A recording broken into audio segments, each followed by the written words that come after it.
Chapter 40, Shock. Chapter 40, Shock. The sun's warm rays shone from the east as Long Jia and Long Kuei led hundreds of veiled dragon pavilion guards back to the branch. Even tiredness couldn't hide the prideful air they carried themselves with. Not only did they win the battle with Hell Valley, but did it spectacularly. Long Jiu, with third and fifth elder, stood at the gates watching their return with negligible casualties. Uncles.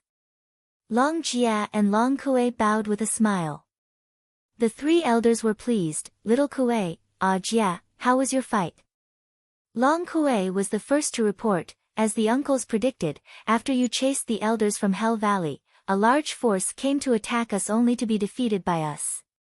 Barely a scant few bone-tempering cultivators escaped. Well done. Long Jiu shouted his approval. Your improvement has been great lately. Magnificent for you to not only lead your own team but to also wipe out the enemy.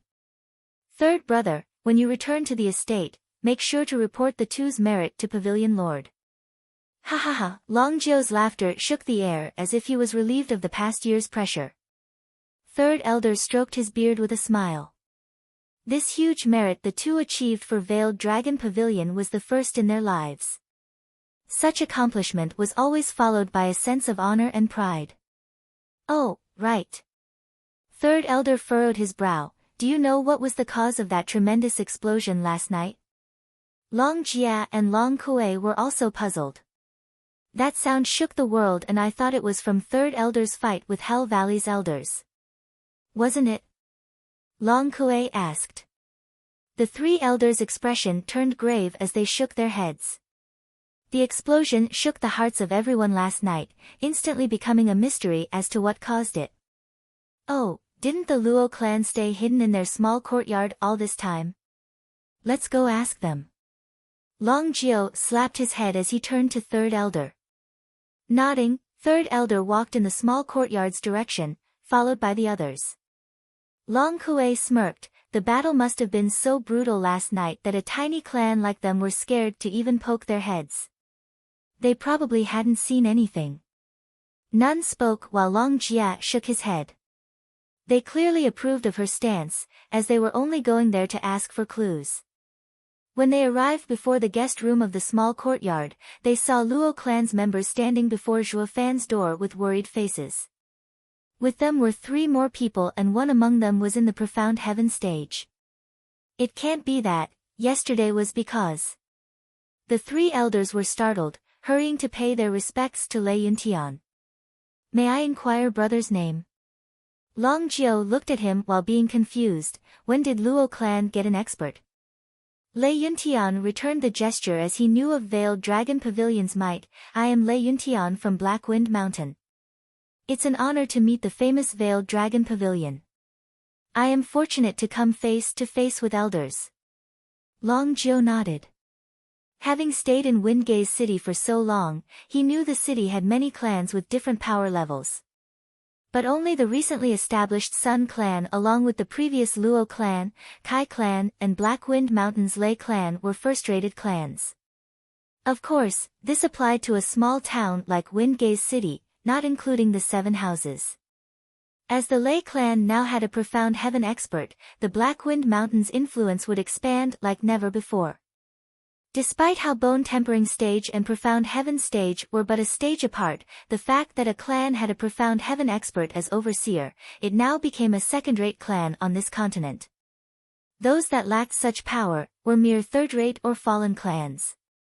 Lei clan can now be considered as the most outstanding clan in Windgaze City.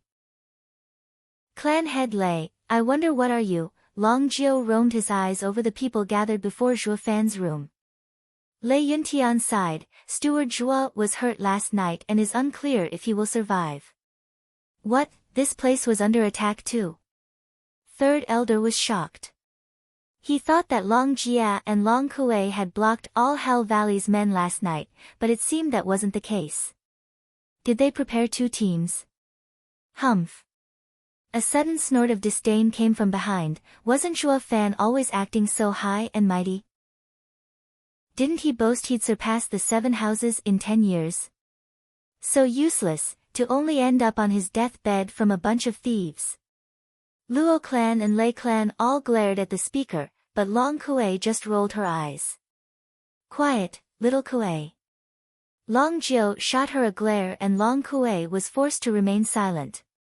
Looking apologetic toward Lei Yuntian, Long Jiu spoke, please excuse her rash behavior. Just who could it be, powerful enough to injure Zhuo Fan to such a state even with a profound heaven expert such as yourself protecting him? What, me protecting him? Lei Yuntian was taken aback, but then shook his head, I am ashamed to say that I only advanced last night and still lacked the power to defend Steward Zhuo. To others, Lei Yuntian was the strongest here and it was natural for him to protect everyone. But only he was the clearest as to who protected who last night. But the enemy was a profound heaven expert that called himself Elder Yun. What, Yu Yunqing? Third Elder and Long Jiu were startled as the former muttered, I never thought that he'd also come.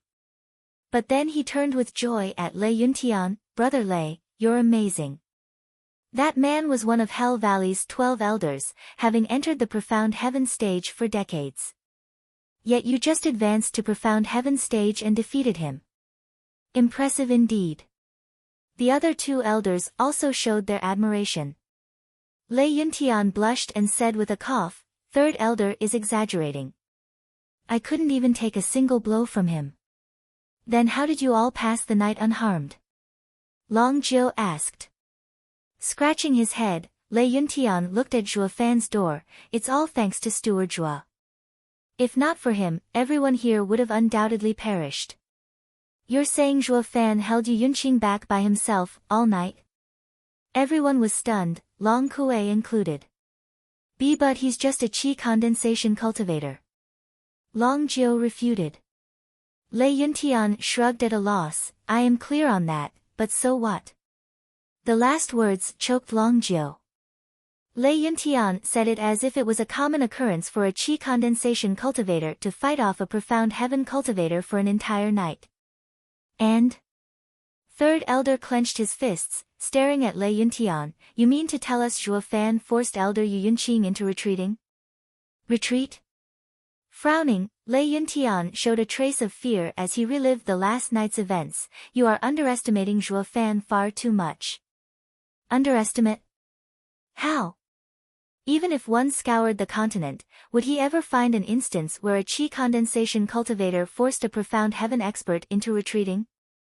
We only made the most reasonable guess, yet even this is such a far-fetched exaggeration that not even Zhuo Fan would believe. If not for you mentioning it, we'd have never conceived such ideas. The three elders swallowed dryly, with hearts in their throat. The fool didn't even have time to flee, killed in one move by Zhuo Fan. Lei Yuntian sighed. What? The elders were overwhelmed with shock. This was unprecedented. Long Kuei and Long Jia were also dumbfounded. Long Jiu's hands began to shiver without his knowledge, are you saying Zhuo Fan was behind the huge explosion last night? He killed a Hell Valley's profound heaven elder and got out with a light wound? Lei Yuntian saw their eager expressions and wanted to nod, but frowned instead with a shake of his head. What was it then? Long Jiu was anxious and his aura leaked, forcing the others to take a few steps back. Lei Yuntian sighed, I told you not to underestimate the kid. He killed Hell Valley's elder, but not at the cost of injury. Only his yuan qi was depleted. That's impossible. He came out unscathed. Long Jiu was battered with one shock after another that even he didn't know what he was saying, but then how did he get hurt? Bam! A pale-faced Zhuo Fan slammed the door open and snapped at Long Jiu, isn't it because of you, bro Jiu? Zhuo Fan. Some were shocked, some were glad, some were amazed, but most were filled with doubts as they turned to him. Are you alright? Luo Yunchang was worried. Alright my ass.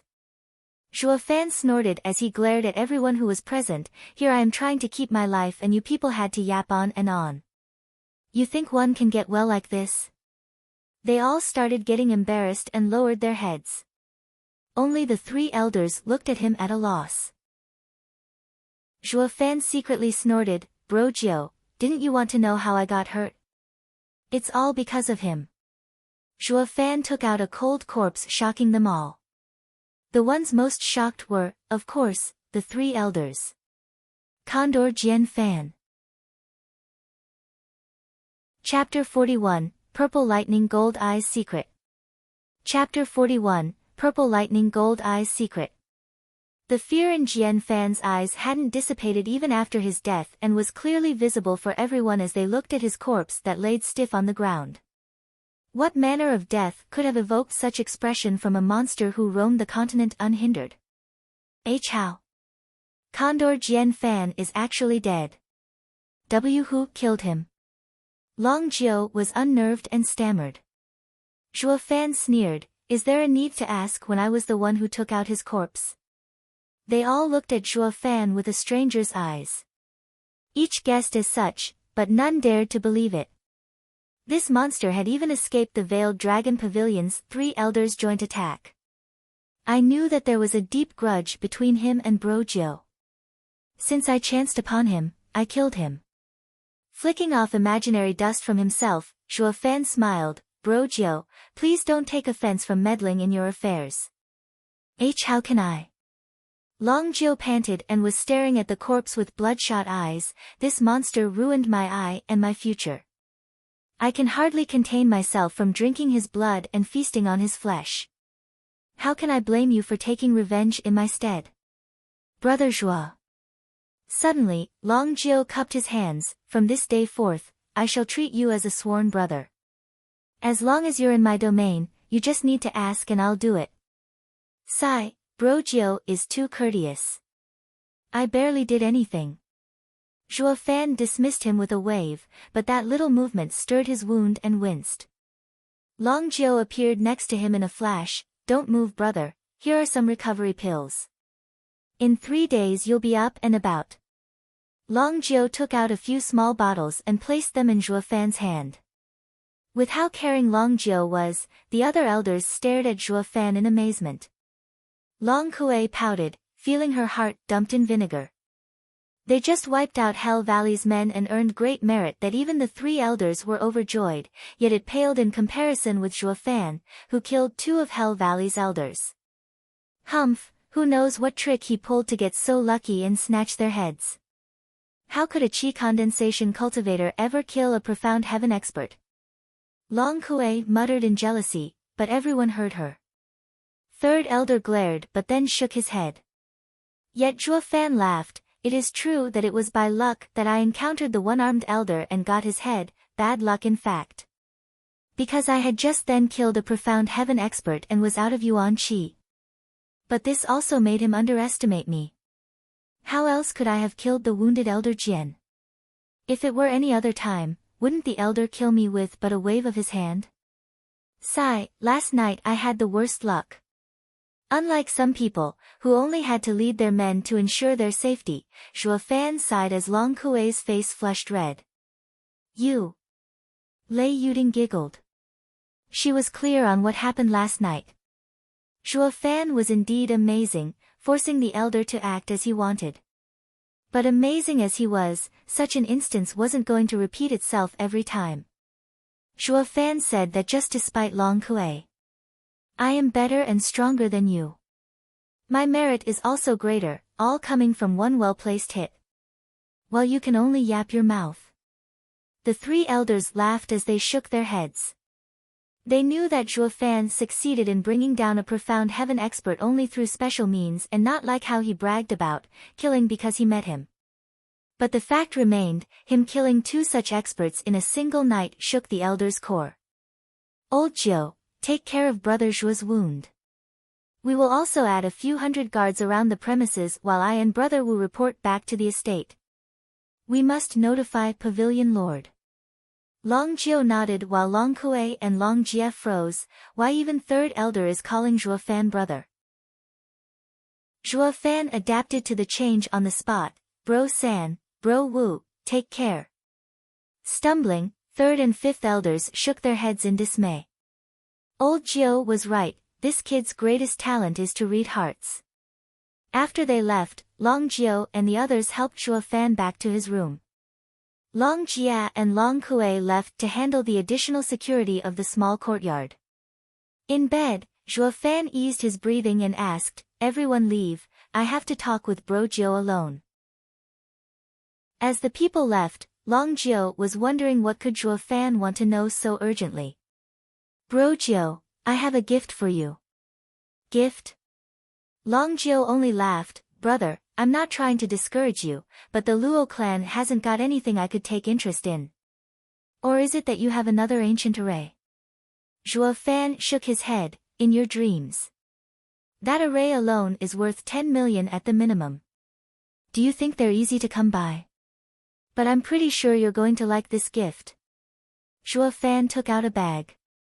Frowning, Long Jiu didn't understand until Zhuo Fan opened the bag and a crow landed on his shoulder.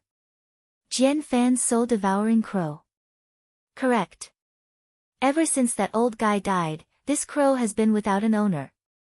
I'm sure Bro Jiu wouldn't need long to turn it into your spirit animal, always there to protect you. Long Jiu's eyes began to glisten. The title of God Eye Long Jiu lost all its power ever since his eye was robbed. Now that he had the crow, it was as if he recovered his mystic eye. "Brother, thank you for your kind intention." Long Jiu's eye trembled from the heartfelt gratitude.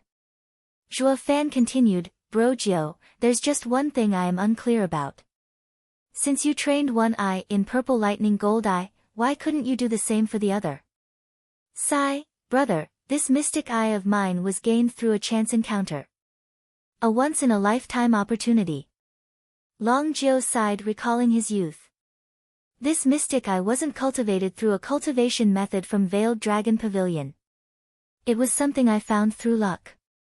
Long Jiu considered Zhuo Fan as one of his closest friends. Thus, he became the first listener to this secret Long Jiu had buried for such a long time. "Brother, do you know of the 3 danger zones on this continent?" After Zhuo Fan shook his head, Long Jiu smiled. "You can go anywhere you want across the continent, except for the 3 danger zones. Regardless of your strength, you'll find helpless against the dangers in there." Zhuo Fan nodded from how serious Long Jiu looked but didn't take the warning to heart. The zones are Lightning Canyon, Ice Mountain and Fire Pit. Long Jiu stared at Zhuo Fan in all seriousness, but then laughed in the end. "Never mind, even if you want to go you still can't. Only if your luck is sky high will you enter one." "Why?" "Because these zones appear at random. Today, they might be in the east and tomorrow in the west. Regardless of where they descend, it will cause a terrible tornado that draws in all who dared approach, while also trapping them inside. That must be an array which an expert had deployed. If one didn't know how the array operated, they would have no hope of finding the entrance." Zhuo Fan asked, "Then how did you get out?" Long Jiu nodded with a deep look. "You're smart, brother." "Yes, in my youth I chanced upon the Lightning Canyon. At that time, the tornado swept me away and all I could see was a world of purple lightning. Every single expert there fell under the purple strikes. Just recalling it sends shivers down my spine. Then the oddest thing happened. The strike that was meant for me hit in my eye. While I was unharmed, all that I could feel from my eye was scorching heat." Zhuo Fan now understood. As it was stated in the 9 Serenities secret records regarding the Heavenly Emperor's Purple Lightning Gold Eye, everything was subjected to be destroyed under its gaze, all except the eye. This was why when the purple lightning struck Long Jiu's eye, he was unharmed. Perhaps because of my will to survive, I gave it my all in fighting for my life. I was aware of the purple lightning's power but still wanted to live. It was at that moment that a man's voice reached me. He was reciting some method and I, in my confused state, mimicked his words.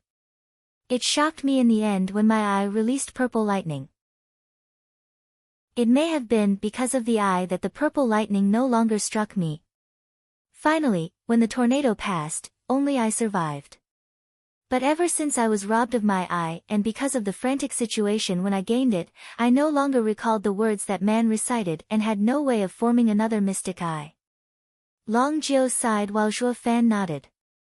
Lightning Canyon was a remnant the Heavenly Emperor left behind and contained his cultivation method. I have to find it. If I add the 9 Serenities Emperor's legacy with Heavenly Emperors, with 2 of the 3 Ancient Emperors' legacy in my hands, none can contest me. I didn't reincarnate in vain. No one would ever imagine that a powerful Emperor's stage expert would leave his remnant in the mortal world. Ha ha ha. Zhuo Fan wanted to cackle but was sensible enough to refrain since Long Jiu was next to him. Her eyes shined like the sun, soft yet warm enough to melt a glacier. When Zhuo Fan was about to dig in, Luo Yunchang's charming figure entered the room with a knock. Captain Pang followed behind her. Quirking an eyebrow, Zhuo Fan saw her carrying a lunchbox too. Oh, I didn't know Steward Zhuo already had someone bringing him breakfast. I was worried for nothing. When she saw the lunchbox in front Zhuo Fan, Luo Yunchang's smile widened but her eyes became sharp as if they were about to poke holes into everyone present. What got her in such a foul mood this morning? Zhuo Fan flickered his brow in confusion. But when he picked up on Captain Pang's pitying glance, it got him baffled. Bam! Luo Yunchang slammed the box in front of Zhuo Fan while squeezing a smile. Steward Zhuo, this is something I made for you to help in your recovery. I already have a share. I'm not a glutton to eat so much. Zhuo Fan shrugged, planning on pushing aside Luo Yunchang's box, but then he sensed killing intent. He caught Luo Yunchang's eyes glaring at him. I'll try both of them. Zhuo Fan flinched for the first time in his life. He didn't understand what the fuss was about but knew that if he hadn't said that, there would have been a real danger to his life. Revealing Luo Yunchang's dishes, he found them scorched black, cutting most of his appetite. I think I'll eat this one. Zhuo Fan went for Lei Yuding's box as she showed a bright smile. But even before his hand reached it, Luo Yunchang bumped her box closer to him with a glare. Didn't you say you'll eat them both? Zhuo Fan's brow flickered, hesitation setting in as he took another long look at Luo Yunchang's burnt dishes. But he could hardly refuse her sincere eyes and nodded, all right, I'll eat them. Luo Yunchang broke out into a wide smile, to which Lei Yuding was showing disdain. Mine first. Luo Yunchang urged. No, mine. Lei Yuding said in haste. The two women's eyes met and sparks seemed to fly. Zhuo Fan wondered, weren't they close? Why are they fighting all of a sudden? He couldn't comprehend what could bring such a change in them. First come, first served. Zhuo Fan then took a bite out of Lei Yuding's dishes. She was staring at him with wide and expectant eyes. Zhuo Fan gave a thumbs up, delicious. Lei Yuding's smile bloomed like a flower while Xiao Chui pushed out her chin and shouted, my young miss started cooking since she was 10. No one in Windgaze City can match her skill. You are fortunate today, Steward Zhuo. Xiao Chui's boast embarrassed Lei Yuding, but even that couldn't take away the radiant smile from her face. Luo Yunchang pouted, Zhuo Fan, try mine. Zhuo Fan took a bite but spat it out as soon as it touched his tongue. Even poison is better. His words were sharp as he took Lei Yuding's box, I still choose this one. Lei Yuding was smiling, while Luo Yunchang's eyes started tearing. Wow, such a great smell. At this time Luo Yunhai shouted in surprise as he jumped into Zhuo Fan's room, Bro Zhuo, you're out. And you are having such a feast, why didn't you invite me? Go and eat your sister's cooking. Zhuo Fan dissed him. Luo Yunhai complained, her skill isn't worth a dime. She doesn't know anything besides opening the kitchen door. Unable to stay there any longer, Luo Yunchang ran out with her lunchbox. But people could see the droplets she left behind on the floor. Was I wrong? Luo Yunhai was confused. Not at all. Zhuo Fan gorged on Lei Yuding's cooking as he said, but some people have low confidence. After finishing his meal, Zhuo Fan informed the others before leaving, stay here as Hell Valley's people might still lurk around. I'm going to pay Veiled Dragon Pavilion a visit. Luo Yunhai and Captain Pang nodded then turned to Lei Yuding.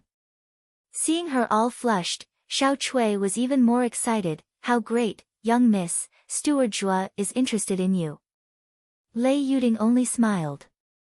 At the same time, in the Imperial city. In a magnificent office, two people sat side by side.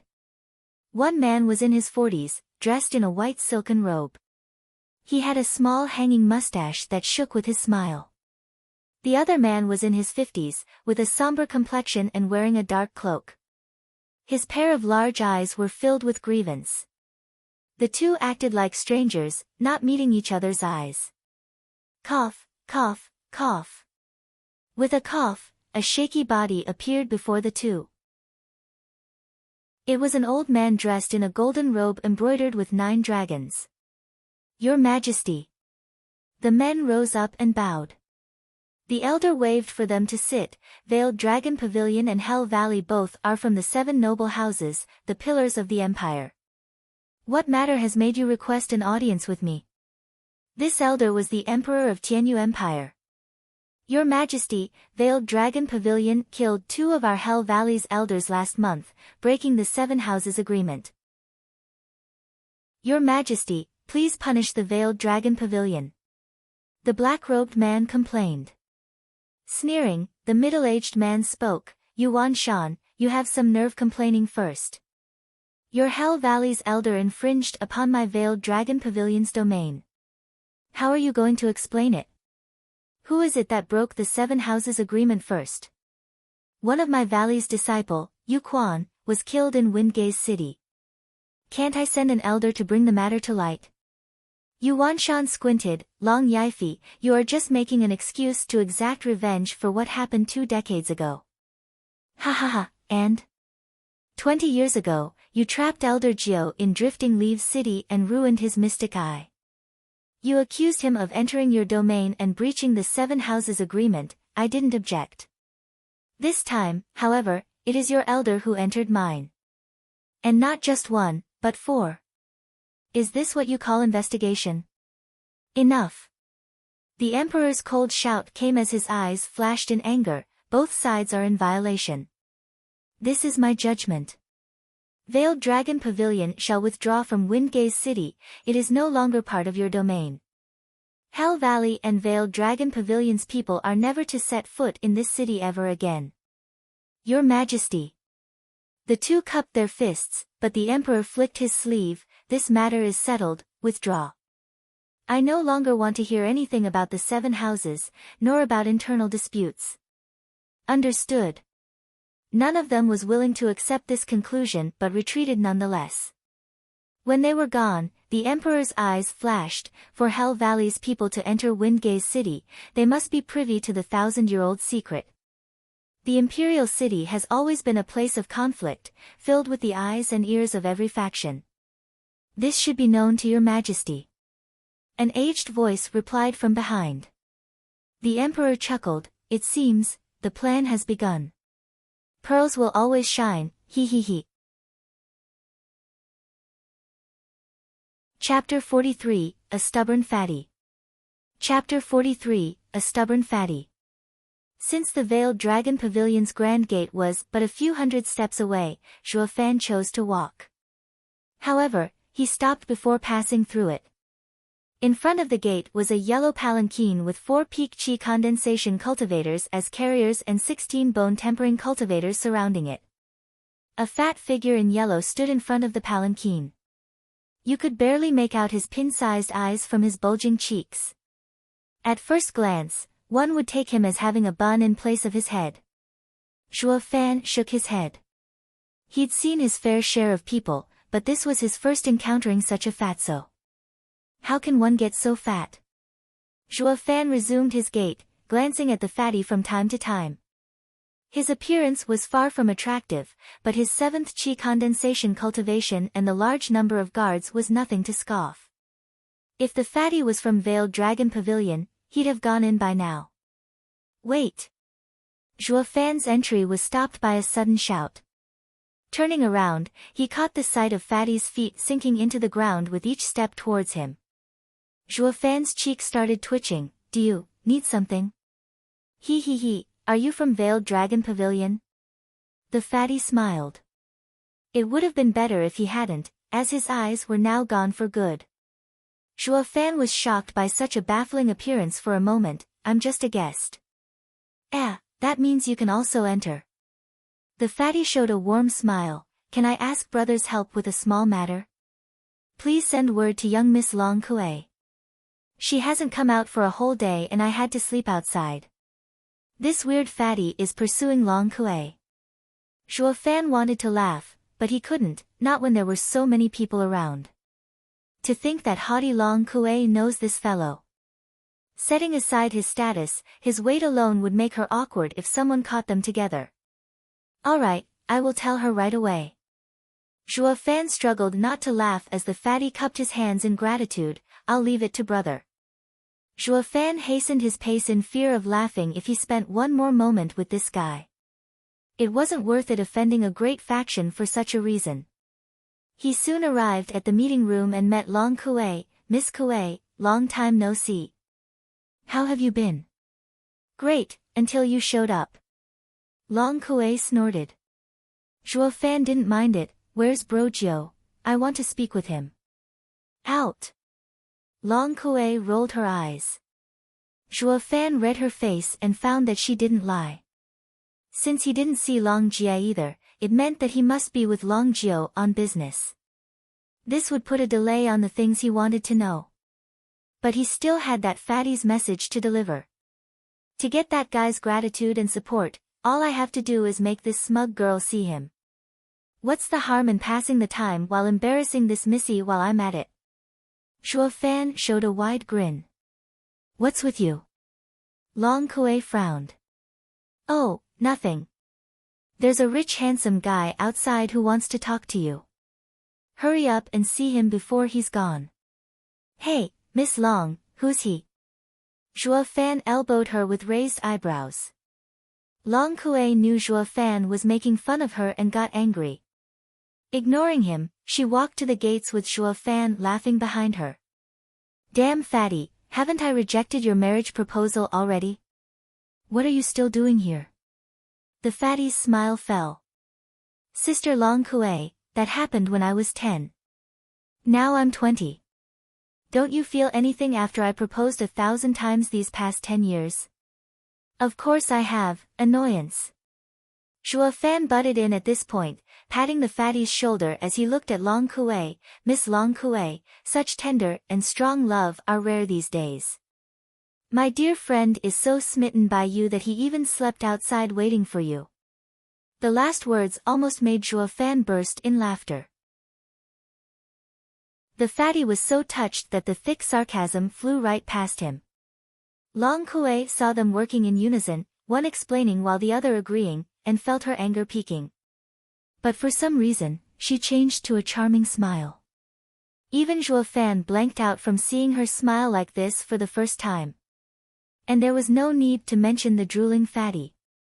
Long Kuei felt sick inside but still maintained her composure. Brother Tsong, you've always treated me so well ever since we were little. But my heart belongs to another. What? Who's the punk? The fatty's face changed and his eyes spat fire. Zhuo Fan thought, oh. She isn't planning on dragging me into this, is she? Yet Long Kuei turned to him with an enigmatic smile. Oh. Hell. Zhuo Fan didn't know which faction the fatty belonged to, but one thing was clear, he wasn't to be provoked. Zhuo Fan already had Hell Valley as his enemy and messing with another faction just as strong, if not stronger, then even Demonic Emperor would have a hard time turning disaster into an opportunity. I was wondering why you are able to enter Veiled Dragon Pavilion like you own the place. It was because you and Long Kuei are. The fatty grabbed Zhuo Fan's collar and glared. Zhuo Fan denied, brother, it's all just a misunderstanding. However, the fatty's eyes were red from anger and blinded to reason. There were two things any man would go berserk from, having his father killed and wife stolen. But the latter caused way more outrage than the former. Feeling as if he was wearing such a hat with no rhyme or reason turned this misunderstanding into a conflict. Zhuo Fan sighed, now I have to ask Long Jiu to explain in order to avoid offending another power. He was pondering on how to do it when he was floored by Fatty's next words. Sister Kuei, what do you not like about me? Does this punk have something that I don't? Zhuo Fan almost spat blood, watching the fatty in a daze. Brother, now I know why you proposed 1,000 times. Cocky people, he has seen aplenty, but this was Zhuo Fan's first time meeting one as oblivious about himself as this guy. Watching the fatty, who could burrow the earth just by standing, Zhuo Fan wanted to shout, Brother, it's more like you pack something way extra than me. Even Long Kuei was silently rolling her eyes. Brother Tsong, there must be some other reason for you to be here. You do not have the luxury of leaving the Imperial capital as you wish. Take care of your matters and stop wasting time. That is out of the question. You are my future wife. I even applied for this task just to see you. Yet. Then the fatty glared at Zhuo Fan. Let's duel. He pointed at Zhuo Fan's nose as he raged, we will duel today to settle Sister Kuei's groom. Zhuo Fan took a closer look at the fatty, secretly admiring him. This kid is the first who didn't shout out his glorious clan's name before me. Just from this, Zhuo Fan liked him. Hearing the fatty request a duel, one of his guard stepped forward, Young master, your body is too precious to participate in duels. It's best if you let me handle him. Quiet. The fatty interrupted the guard, it is I who want to marry Sister Kuei. My honor and dignity as a man are on the line. If you fight, I'll be mocked forever and Sister Kuei will despise me even more. I will never ever approve of you. Long Kuei rolled her eyes. Zhuo Fan agreed with a grin, well said, I accept. However, all your guards are stronger than me and I can't take even a single hit from them if they interfere. If I say we will duel, then it will be one-on-one. My word is gold. You don't believe me? The fatty was even angrier now. Zhuo Fan shook his head, I do believe you. But if I defeat you, can they hold themselves from not jumping in? At that point, even if you order them not to, it won't do much good. It was unknown if the fatty was pondering or fuming since his eyes disappeared when he squinted. But then he barked at the guards, all of you stay put. If anyone has the nerve to move, I'll kill him. Then he turned to Zhuo Fan, pick a location where we won't be disturbed. Zhuo Fan smiled while Long Kuei frowned and blocked him, you truly intend to fight? If he gets hurt, even Veiled Dragon Pavilion can't help you. He just nodded, this fatty isn't bad. Long Kuei was stunned. When the fatty saw them stick together, his heart was aflame from rage, panting with each word, he declared, punk, you'll see. I will mop the floor with you. Zhuo Fan smiled, not minding it in the least. Chapter 44, Assassin. Chapter 44, Assassin. Zhuo Fan took the fatty to a remote place in the woods. Since Long Kuei was afraid of mishaps she also went along, but Zhuo Fan already had Blood Infant keep an eye out. At least the fatty's order worked like a charm and the guards stayed behind. Zhuo Fan clapped, Fatty, I praise you for not using the guards. Humph, I am always true to my word. This is related to me and Sister Kuei's happy marriage. I will have to beat you, pesky puck, so thorough you can't contest my victory. Or who knows what excuse you'll use later to pester Sister Kuei. The fatty jutted out his chin. Smiling, Zhuo Fan showed his vicious side, aren't you worried I laid an ambush? The fatty frowned. His pin-sized eyes scoured his surroundings as he roared, Humph, I am willing to venture alone against any adversity, but if you think Sister Kuei will look kindly to such a despicable punk, think again. No matter what you have in store, I will never lose. Ha ha ha, enough with the heroism. Kid, I like you. It's time we get this duel started. Zhuo Fan smiled. Yet even before he finished, a punch came his way. Zhuo Fan rushed to dodge, but he was too late to react. His body flew and his right cheek was now red and swollen. Hey Fatso, I thought you were an honorable man. Zhuo Fan snapped at the nonchalant fatty who replied, didn't you just give start to the duel? All is fair in love and war. Zhuo Fan took a long look at him and secretly nodded. This kid is more cunning than he lets on, yet he conducts himself with honor. He is as honest as old Pang, but that is where the similarities end. Compared to the simple old Pang, Zhuo Fan liked the shrewd fatty more. A demonic cultivator would use any means to reach his goal. This fatty, who bent the limits of morality, was more to Zhuo Fan's liking. Ha ha ha, you're right. Zhuo Fan cackled and pointed at Long Kuei. Fatty, look, Long Kuei is undressing. The fatty could spot a lie when he heard one, but he still bought it this time and turned towards Long Kuei's direction. Bam! Zhuo Fan used this chance to kick the fatty into the air. Bastard! Long Kuei fumed at the sideline with a red face, yet the culprit didn't mind it in the least when her glare focused on him. Wretched punk, you dared sully Sister Kuei's honor. I will show you. The fatty wobbled as he got to his feet, but his eyes burned hotter than ever. Zhuo Fan dissed him, I was just messing around, yet you looked anyway. Weren't you also thinking something shameful about our young Miss Long? The fatty gasped. Never had he heard this kind of counter before. Zhuo Fan might have disrespected Long Kuei, but didn't he himself sully his goddess by imagining something inappropriate? If so, did he have the right to blame Zhuo Fan? Fatty's resentment was gone just like that, and he even felt ashamed. But once he imagined Long Kuei changing clothes, his face went beet red. His small eyes were perfect in hiding his secret stare over Long Kuei's enticing figure. But she found him out nonetheless and stared him down with killing intent. When a shiver crawled up his spine, the fatty focused on the fight. Punk, I will let this matter slide. Time to get serious. The fatty's body gave out a golden shine and even the ground started cracking around him. High mortal ranked martial art, mountain shaking punch. The fatty darted towards Zhuo Fan like a raging bull, cracking each and every stone he set his foot on. Punk, better dodge. But if you do, admit your loss. Grinning, Zhuo Fan extended a red palm, not intimidated in the least. The fatty raved, damn punk, this will be your funeral. I am at the 7th layer of chi condensation and using a high-ranked martial art. This is not a move which a 5th layer chi condensation punk can withstand. If you treasure your life, dodge. But Zhuo Fan didn't budge.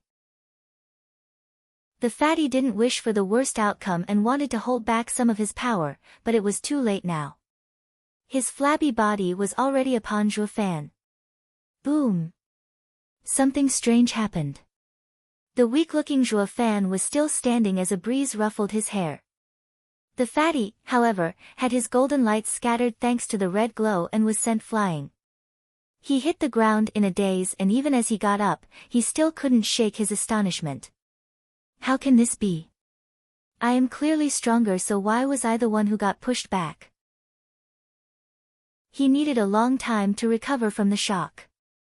Long Kuei scoffed. She didn't like Zhuo Fan one bit, but that didn't stop her from admiring his strength and ability. After all, he was the first on the continent to have killed 2 profound heaven expert while being a chi condensation cultivator. Arriving next to Fatty, Zhuo Fan offered his hand with a smile. Fatty, I know you went easy on me. The fatty sighed, a loss is a loss. Using all my power against someone weaker is the same as losing. I am an upright man. This is your win. Zhuo Fan turned serious, you might take it as being upright, but I see it as kindness. The fatty looked closer at Zhuo Fan. He was amazed this man found out his intention in that split second. I see now why Sister Kuei likes you. The fatty praised him and took Zhuo Fan's hand. He went to Long Kuei and sighed, Sister Kuei, you found a great man. This punk will turn into a monster one day. The fatty felt dejected. But a sudden sound broke the silence. Zhuo Fan squinted his eyes and pushed the fatty to the ground. A green light passed above them the next second, cutting all the trees in its path. The fatty looked up at Zhuo Fan with gratitude, brother, thank you for saving me. I never thought that my love rival will become my savior. It's too early for thanks. Here they come. Zhuo Fan frowned as he helped the fatty up. Long Kuei also ran next to them. A dozen men appeared around the three of them the next moment, each giving off the energy of a bone-tempering expert. What now? Long Kuei's expression was grave as she looked at Zhuo Fan. With the veiled dragon pavilion being even farther than the fatty's guards, the only one she could turn for help was the guy she disliked the most. But he was also the one most likely to pull off a miracle. The fatty strode out from between the two with confidence. It's me you're after. Let them go. Hi, as a member of the Imperial family you sure have the air of a king. But too bad we can't leave any witnesses. A man stood out from the group, he was their leader. The fatty was filled with hatred. Suddenly, Zhuo Fan kicked the fatty with a snicker. This fatty is under my care. If you want to kill him, you'll have to go through me first. The dozen men laughed. A mere chi condensation insect wants to act tough. Since they'll all die anyway, let's start with him. It's best we kill the fatty first and complete the mission. It was hard enough finding this opportunity after waiting for so long. We can't let it go to waste. As they were rambling on and on, the fatty whispered to Zhuo Fan, brother, they're after me. I will run towards east while you take Sister Kuei back to Veiled Dragon Pavilion. Zhuo Fan shook his head, with your speed, you won't even last 1 second. What other choice do we have? Asked the fatty flustered. Zhuo Fan hardened his tone and said, slaughter them all. He took a step and reached their leader as Savage Moon flashed in his hand. Demonic treasure. The leader was shocked and wanted to dodge, but a red light entered his body and froze his movements. Whoosh! With a silver flash, a head trailed the sky followed by a fountain of blood. Only Zhuo Fan stood in the pool of blood with cruel eyes. For the first time in Fatty's life, his eyes bulged out from his chubby face, becoming larger than ever. Chapter 45, Slaughter. Chapter 45, Slaughter. The silence was deafening. Everyone watched slack-jawed at the unfolding event. No one there could have imagined a chi condensation kid blindsiding them, who were bone-tempering experts, and even killing one in a single hit. All the mockery and disdain they had for Zhuo Fan was now replaced with extreme caution. Fatty was still out of it, staring at Zhuo Fan like his brain was on the fritz. It finally dawned upon him that it wasn't him who held back the most in their duel, but Zhuo Fan. Kill the punk first. With a sudden shout, the men charged at Zhuo Fan together. They were now of one mind, no longer of a different opinion. They had to kill this dreadful and sinister punk first. If they were to leave him for later, they were sure they'd have to pay a steep price, even if they outnumbered him. They had long forgotten their main objective and were now pointing their weapons at the punk who was holding Savage Moon and standing in a pool of blood. Smiling wryly, Zhuo Fan snickered, I wouldn't have it any other way. The next moment, he jumped at the first enemy. The man was startled and rushed to retreat. Even if Zhuo Fan was just in the chi condensation stage and unable to hurt him, the third-grade demonic treasure would cut through him like butter. Their leader got such a miserable death for underestimating Zhuo Fan, and he wasn't willing to make the same mistake. With eyes fixed on Savage Moon's trail, the killer grinned. He knew how to deal with Zhuo Fan. Since his speed was superior to Zhuo Fan, all he needed to do was pay attention to Savage Moon, and killing this kid would be a breeze. However, just as he was about to jump into action, Savage Moon flashed a silver glow. The light wrapped around Zhuo Fan and then streaked by the killer's body. The killer had no idea what happened and was looking up as his upper half slid to the ground while his lower half stood there unmoving. While he fell, he could still see Zhuo Fan's grim face. Especially the eyes, cold and unfeeling. Everyone sucked in a cold breath as they watched Zhuo Fan with dread. If one were to say that killing their leader was from a sneak attack, this time around it was a fair fight, and yet Zhuo Fan still killed a bone-tempering expert in an instant. When the silver light flashed again, he was so fast that none of the killers had time to react before Zhuo Fan felled another. Such horrifying speed coupled with the sharp edge of the savage moon soaked the backs of the killers in a cold sweat. As you dared to come look for trouble in my domain, Zhuo Fan squinted at each man around him and trailed a finger across his neck as his eyes turned red. Your lives are forfeited. At that moment, all of them paled and stepped back. The fear they felt from his eyes mounted the dread they already had. Their roles began to blur as it became unclear who was the victim and who was the killer. The hunters and prey's role were now switched. The fatty watched Zhuo Fan's domineering gaze while being shell-shocked. Then, he was swept by a sudden familiar feeling, the imposing and grand feeling he felt only from his father. But what he felt from Zhuo Fan was far more assertive. As if all who dared resist this man would find themselves dead beyond a shred of a doubt. The pressure Zhuo Fan's power released was something that even made him shiver. Seeing that they couldn't contend with Zhuo Fan individually, a killer shouted, "Don't be afraid, let's attack together. He's just a chi condensation punk relying on a third-grade demonic treasure. If we surround him, he's done for." The others nodded as fear eased from their faces. Now that they had a plan, they found hope. With a cry, the killers jumped at Zhuo Fan, closing the net on him. Sneering, Zhuo Fan rushed forward without fear as he held Savage Moon. His target swallowed dryly but didn't retreat since he had men on each side releasing punch at Zhuo Fan. If Zhuo Fan pressed on, the killer would die, but so would Zhuo Fan under the joint attack of two bone-tempering experts. But if he retreated instead, it would only work to tighten the net and his death would be just a matter of time.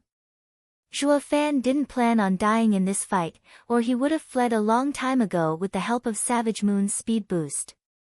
Whoosh! With a flash of silver, Zhuo Fan vanished from their sights and the punches hit nothing but air.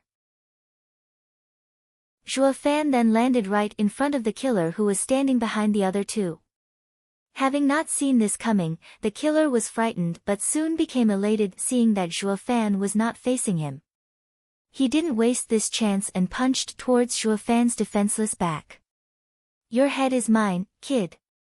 But a silver light flashed by and the man froze. In the moment of impending doom, Zhuo Fan swept Savage Moon around him and jumped from their tight circle. As for the man behind Zhuo Fan, he watched wide-eyed as his body hit the ground in two pieces, blood and guts spilling everywhere. Another one. Even under their joint efforts, Zhuo Fan came out unscathed and robbed them of another comrade. Fear in their eyes mounted higher and higher. They had some hope before, wishing to kill him with numbers. But that hope was now lost. What kind of freak is he? When did the 7 noble houses have such a person? A killer cursed as he felt his knees trembling. Secretly sneering, Zhuo Fan squinted his eyes and bathed the world with the killing intent they contained. These killers were routed, they lost their nerve and were no longer a threat. Now was the perfect time to end them. Zhuo Fan rushed forth with a savage grin. Silver light flickered as Zhuo Fan brandished Savage Moon and sent limbs flying with each passing. The killers cried during their futile attempts to evade, having lost any and all will to resist. Zhuo Fan was like a wolf among sheep, taking his fill of slaughter and carnage. For the occasional spirited and still brave souls among them, Blood Infant would enter their body and seal their movements. Thus priming them for Zhuo Fan, only to leave them mangled. If it was any other day, with Zhuo Fan's strength and Blood Infant's help, he could only fight with a single bone-tempering expert. If another joined, he'd have a hard time reacting to their attacks, let alone killing a dozen. But luck had it he got Savage Moon off Elder Yun, whom he killed a month ago. This gave him newfound confidence. Savage Moon was just as deadly as Blood Infant was on bone-tempering experts, perhaps even more. Especially when taking its ability to increase one's speed into consideration. And all of this was added to Zhuo Fan, who already had the skills to skip stages. Now that he thought about it, he really ought to thank Hell Valley for throwing such a nice toy in his lap. Hearing the bone-tempering expert's miserable wails, watching heads and entrails flying about, the fatty remained lifeless from shock. He stood there witnessing the gruesome dance Zhuo Fan was performing with Savage Moon. For these killers to cry and beg for their lives was something unheard of. He could hardly believe that the man he recognized as a love rival, the man he challenged, was strong to this degree. Recalling their duel, it seemed more like a joke now. The bone-tempering experts were butchered like animals in front of the fatty. I, a seventh-layered chi condensation cultivator, dared to issue a challenge, and still was lenient with him while preaching fairness. Sigh, Yuan Song, your lenient act and fairness preaching was meaningless. The fatty shook his head, feeling mournful. He had seen many peers among the 7 houses who were geniuses, and even if he wasn't stronger than them, he believed their strength wasn't far from his. But Zhuo Fan showed him today what the saying, a man above man, and a sky above a sky, meant. Those geniuses were nothing but trash by comparison. Furthermore, the gap was so huge at such a young age. Long Kuei covered her mouth, experiencing the greatest shock she ever felt. This was the first time she saw Zhuo Fan fighting. She had heard of him killing 2 profound heaven experts, but doubts still existed. This notion was far too outrageous for anyone to believe. But watching him fight today, left this young miss stunned. The cruelty, the overbearing eyes, it was as if a demon had descended, one which was capable of scaring and overpowering even bone-tempering experts. Whoosh! When Zhuo Fan finally stopped, Savage Moon in his hand was dripping blood. The dry earth around him had become a wide pool of blood. A killer shivered as he watched the Savage Moons fall with dread. His legs were severed, but the pain wasn't registered, as begging was all that was left on his mind. Not sparing him a glance, Zhuo Fan asked coldly, "Who sent you?" Zhuo Fan's eyes didn't reflect an ounce of pity towards any living creature in this world, only coldness. The killer looked around to see his dead brothers, and fear swept his heart. He didn't know where to begin describing the savagery and cruelty of this youth before him. This youth was, in all sense of the word, a demon. The killer's heart was in shambles. It's. But a sudden whistling sound was heard, and the killer's eyes lost its light. Killing with intent, a radiant stage expert. Zhuo Fan drew a cold breath. His bottomless and cold eyes now showed a ripple of panic. Chapter 46, Alliance. Chapter 46, Alliance. The whistling sound was heard clearly by everyone, but none could afford to slack their guard. On the contrary, each felt their heart in their throat. A radiant stage expert was able to kill with divine intent alone. This was an enemy Zhuo Fan wouldn't be able to defeat even with Blood Infant and Savage Moon. An icy shiver traveled down his spine as Zhuo Fan turned more and more serious. Whoosh! The whistle stopped suddenly, and a pair of steps echoed. Zhuo Fan and the other 2 forgot to breathe. Their eyes were fixed towards the sound's location. But when the person came out into the open, the fatty was stunned for a second before shouting, "Teacher, how come you're here?" Long Kuei cried with joy, "Senior Fang, what brought you here?" Zhuo Fan saw the 2 recognizing the new entrant and began sizing him up. The man had a goatee and looked like he was in his 60s. He was dressed in a blue robe and had a sword strapped to his back. All this time he was smiling as the green jade flute revolved in his hand. The jade flute shocked Zhuo Fan. He remembered something and asked, "Are you one of the 5 divine dragons, the guardians of the Imperial family, jade flute divine sword, Fang Qiubai?" Zhuo Fan heard Long Jiu mention that even if the Imperial family could no longer control the 7 houses, they could still persevere, all thanks to the 5 divine dragons. Each was a peak radiant stage expert whom none of the 7 houses would dare mess with. Among them, there was a man known as the First Divine Sword, and he was Fang Qiubai, Jade Flute Divine Sword. He boasted himself as having united the sword and the flute as one, that his sword followed the sound and turned it into sword intent. One time, he single-handedly defeated 5 radiant stage experts with a sword strike, forcing the 7 houses to forget about testing him while also spreading his name to the 4 corners of the world. The man raised an eyebrow and watched Zhuo Fan with a profound look before nodding. With laughter, Long Jiao appeared before everyone. Wasn't I right? This kid has sharp eyes. I only mentioned you once and he already recognized you. Uncle Jiao. Long Kuei was overjoyed as she ran to him. When did you and Senior Fang arrive? Why didn't you come out sooner? Ha ha ha, we've been here since Brother Zhua and the third prince's duel. Long Jiao turned to Zhua Fan. Brother Zhua, you're quite something to keep a straight face against a dozen bone-tempering experts. When I was your age, I certainly lacked the courage you showed today. I truly admire you. Long Kuei pouted while casting a side glance towards Zhua Fan. Seeing Zhua Fan in action had her convinced, but admitting it was a whole nother matter. Master, with you two seniors here, why didn't you act?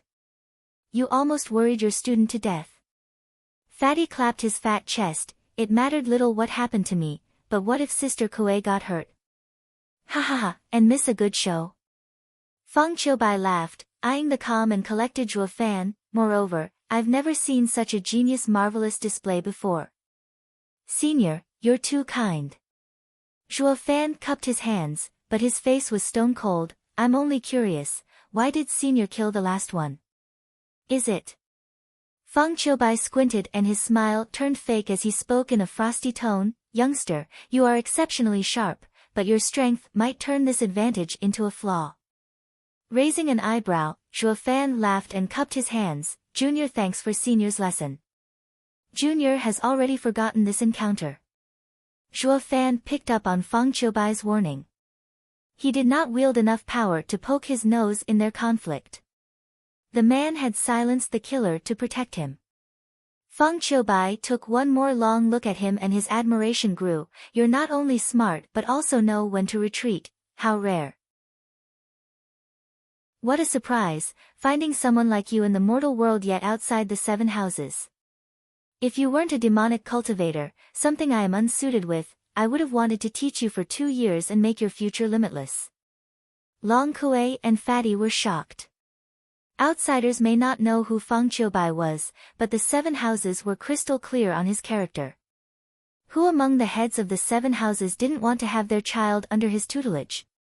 But this old man was stubborn as a mule, not giving them any attention.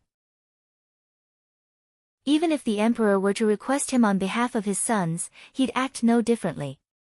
He'd been teaching the Fatty for 3 years because Feng Qiubai appreciated his strong will, yet the Fatty barely learned a few moves. But it wasn't enough to accept him as a disciple. Yet the first time he laid eyes on Zhua Fan, Feng Qiubai took the initiative to invite him. If the two had walked the same cultivation path, Zhua Fan would have been Divine Sword's first disciple. Wherever he'd go, if any 7 houses disciples saw him, they'd have to bow down to him. Long Jiao saw the 2 kids' shock and surmised their thoughts with a shake of his head. These kids are yet to reach our level. So they don't know the meaning of rare find. With Zhua Fan's talent, any expert who saw him would want to take him as a disciple. Even if one was unrivaled in the world, to pass on his mantle he needed to find the best disciple suited for his legacy. The greater the strength of the expert, the higher the expectation. But Zhua Fan shook his head at this and even sneered. Forget about Feng Qiubai not accepting him because of cultivation path difference. Even if he could be accepted, he'd still refuse. As a demonic emperor, the only one worthy of him calling master was an emperor stage expert. Feng Qiubai was reluctant to let Zhua Fan pass by him, but, in the end, he took Fatty and left. Long Jiao, third prince still has a task to complete, so I'm taking him with me. Feng Qiubai and Fatty disappeared the moment he finished. Wait, Fatty still wanted to say something to Long Kuei and Zhua Fan, but it was too late. 1 second his anxious face was there, and the next it was gone. So fast. Zhua Fan was shocked, then he hardened his resolve. He had to reach Radiant Stage as soon as possible to guarantee his safety in his travels across the continent. Brother Zhua. Long Jiao walked to Zhua Fan with a solemn face. Come with me to Veiled Dragon Pavilion, there's something I have for you. Smiling wryly, Zhua Fan nodded. He had anticipated this. 15 minutes later, Zhuofan and Long Jiu were in Veiled Dragon Pavilion's meeting room and Long Jiu pushed an unwilling Long Kuei to guard the door outside. Long Jiu took out a sheepskin branded with 4 dragon marks. The first words that Zhuofan recognized were alliance agreement. Skimming through it, a pleasing smile bloomed on his face. This was what he aimed for from the start, an alliance between Veiled Dragon Pavilion and the Luo clan. Veiled Dragon Pavilion would not only become a support for the Luo clan but would also provide resources without any conditions attached. If the agreement came into effect, he'd be worry-free from any outside attacks and would have the time to develop the Luo clan into a great power. Long Jiu was a bit astounded. Why do I feel like you knew this was coming? Zhuofan smiled.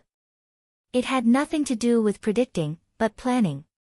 Once he settled on having Veiled Dragon Pavilion as an ally, he used the ancient array diagram to entice Long Jiu, then took advantage of Veiled Dragon Pavilion in sticking its neck out for him. But that wasn't an alliance, it was just the Luo clan seeking shelter. When faced with great danger, Veiled Dragon Pavilion would have kicked them out. To avoid the worst outcome, he and Veiled Dragon Pavilion fought side by side and even killed 2 profound heaven elders. He risked defending the Hell Valley to show the potential of the Luo clan. His aim was an alliance agreement of equals. If he were alone, he would have avoided showing off by fighting 2 profound heaven experts and amassed fortune instead. If Veiled Dragon Pavilion's Pavilion Lord was a man of vision, he'd choose alliance. Because he would know that the alliance offered now was like fire in winter for the Luo clan. But if offered in the future, it would be more like decoration, one among many. As such, Zhuofan made a daring gambit. Gambling if the Pavilion Lord was a man of ambition who did not bother with trifles, and willing to make an ally out of a fallen clan. Fortunately, he won. Of course, if he lost, then Zhuofan would cross Veiled Dragon Pavilion from the list of future potential allies. Just because their leader lacked the bravery and ambition of one. Zhuofan smiled as he rolled up the sheepskin. I will now take it to young miss for signing. Wait. Long Jiu gripped his shoulder. Sign it here and now. Zhuofan smiled. I'm not the clan head. Signing it as a steward will make it void. With a sly smirk, Long Jiu looked at Zhuofan in the eye. Pavilion Lord said this agreement is not with the Luo clan, but with Zhuofan. Frowning, Zhuofan stared hard at Long Jiu. Wherever Zhuofan is, that place is Veiled Dragon Pavilion's ally. Long Jiu spoke, this is Pavilion Lord's intent. Zhuofan frowned, then smiled with a nod. Pavilion Lord sure is ambitious, ha ha ha. In the dead of night, Zhuofan returned to the small courtyard and looked for Captain Pang. Old Pang, where's Missy? I'm looking for her.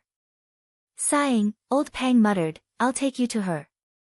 Zhuofan was taken aback but followed nonetheless. The two entered the kitchen and Zhuofan looked at Captain Pang in puzzlement when the latter pointed at Luo Yunchang. Zhuofan saw the chaos inside the kitchen and Luo Yunchang, who had fallen asleep next to the stove. Her face even had traces of soot. Sigh, young miss kept asking the cook for guidance from morning till late into the night. Captain Pang sighed, blaming Zhuofan a little. Steward Zhua, I know of your skill, and that young miss and young master do not enter your eyes. But you must know, young miss worked hard day in day out for a whole month to cook for you so that you could have them when you come out of seclusion. But her efforts were not appreciated. Instead she received your harsh criticization. Any girl would have been devastated after such a response. Ignoring Captain Pang's rant, Zhuofan walked next to the stove where the few dishes Luo Yunchang made laid. Compared to those at noon, these dishes were almost burned. Zhuofan took a bite and shook his head. She has no talent whatsoever. Sigh, even so, at least show some consideration for her work. Captain Pang rebuked as he walked next to the dishes and tried one. How hard can it be to swallow? He also took a bite and chewed it just once before spitting it right back out. You're right, Steward Zhua, young miss is inept at cooking. Sorry for blaming you. Captain Pang wiped his mouth and walked out with a red face. But when he turned back, he saw Zhuo Fan taking one bite after another, and even savoring it. Steward Zhuo, don't force yourself. Ignore what I said. Now that I've also tried young Miss cooking, it's indeed. Captain Pang's mouth clamped shut and his face twisted. I'm just a bit hungry. Zhuo Fan smiled as he ate everything. Chapter 47, Imperial Family's Invitation. Chapter 47, Imperial Family's Invitation. In the morning, a ray of sunshine entered the small courtyard's kitchen. Luo Yunchang's eyelids trembled as she opened her drowsy eyes. She looked around the kitchen and smiled dejectedly. Last night, she was so tired after cooking that she fell asleep in the kitchen itself. Even if anyone caught wind of this, no one would believe it. A qi condensation cultivator tiring herself out from cooking? But the truth was she was too fatigued that she would rather pick cultivation instead of cooking. Just as she was getting up, she froze. Someone had put a plain cover on her and her back wasn't leaning on the hard stove but on something soft instead. Pursing her lips, she turned her head only to see a sleeping Zhuo Fan leaning on her. And what kept her back soft was his arm. Ah! Luo Yunchang was about to yelp but she covered her mouth. It never crossed her mind that Zhuo Fan would spend the night with her here. Blushing, Luo Yunchang observed his face and wanted to take advantage of this opportunity. Young Miss' red lips were inching ever closer to his face. Steward Zhuo, young miss. A sudden rough shout came from Captain Pang. Zhuo Fan's eyelids trembled and were about to open. Luo Yunchang immediately laid her head back on his shoulder and faked sleeping without budging. Just that her red face betrayed her as if she'd done something she shouldn't. Zhuo Fan opened his eyes, took a deep breath, and frowned when he saw Captain Pang coming in. Old Pang, what's the rush? Brother Zhuo, young miss, Captain Pang pointed at Luo Yunchang with shock. Zhuo Fan turned to see Luo Yunchang's red and shivering face. He touched her forehead, it's burning up. Did she catch a cold? Shaking his head, Zhuo Fan blamed himself. Last night, he wanted to take Luo Yunchang back to her room, but afraid of waking her up, he chose to watch over her in the kitchen. He didn't think sleep would cast its spell on him too. Old Pang, say what you came to say. Meanwhile, I'll take this missy back to her room. Zhuo Fan carried Luo Yunchang, but Old Pang was panicking. You can't, brother Zhuo. Someone wants to invite young miss for a chat. Someone we can't offend. What can't offend? She won't be going even if the Veiled Dragon Pavilion asked. Zhuo Fan snapped, can't you see she has lost consciousness? She must be sick. Wait for a bit and I'll go see the guest. Sigh, brother Zhuo, Steward Zhuo, young miss must go meet him in person. He bears the Imperial Golden Seal. Captain Pang shouted. Zhuo Fan stopped. Only the Imperial family's guards had this seal. Even the 7 houses' leaders would have to respond at once or they'd have committed a grave crime. The lightest punishment was death, while the harshest was dragging one's whole clan with him. Of course, with the 7 noble houses' power, the Imperial family would refrain from resorting to such methods. But that didn't apply to a fallen clan like them. Zhuo Fan squinted and thought it through. Old Pang, tell him young miss is unwell and that he should come back tomorrow. What? Captain Pang's heart jumped in fright. That person carries the Emperor's edict. If you do this, it is the same as saying you don't want to talk to him. But Zhuo Fan had it thought out. Thinking back to last night, he guessed the one calling him over was that fatty's guard. The fatty was a good man and wouldn't let emotions cloud his judgment, slaughtering innocents left and right. Do what I said, now. Zhuo Fan raised his voice. Wait. Luo Yunchang yelled, struggling out of Zhuo Fan's embrace and spoke with a stern face, Captain Pang, tell him to wait a moment to make myself presentable. Understood. Captain Pang bowed and secretly rejoiced. Thank God, young miss woke up or who knew how much trouble brother Zhuo's arrangement would have stirred up. but this steward Zhuo sure is dauntless. If I were to follow his words, I'll die of fright. Captain Pang shook his head and left. Zhuo Fan watched Luo Yunchang skeptically. How did she regain consciousness all of a sudden? Luo Yunchang rolled her eyes. Why are you so reckless? Is the Imperial family someone you can offend? To avoid him noticing anything, Luo Yunchang rushed away. Zhuo Fan was left to walk alone to the living room, with doubt in his heart. He met with the man carrying the seal, a peak chi condensation cultivator. He was one of the porters to Fatty's palanquin. Are you Steward Zhuo? My master is inviting you and young Miss Luo for a talk. The envoy cupped his hands, but the prideful attitude never left him. And either on purpose or otherwise, the imperial golden seal flashed on his waist. Perhaps he was afraid they'd mistake him for someone other than the imperial family's guard. Zhuo Fan snorted, you're still soft thinking you can fake your arrogance around me. When I was faking it, you were still but an egg in your mother's belly. Zhuo Fan didn't even look at him as he slumped in a chair, one leg over the other. The envoy's eyes swelled with rage. Is the fatty's injury healed? Zhuo Fan asked in passing. Fatty? The man was stunned. Then it hit him that Zhuo Fan was calling his master Fatty. But the number of people in this world who dared to call him that was less than 10. Then he and master are. His heart started beating a mile a minute and the arrogance was gone from his eyes. My master did not mention any injury when he returned last night. Is that so? Zhuo Fan raised an eyebrow, then laughed. He must be thinking of his image.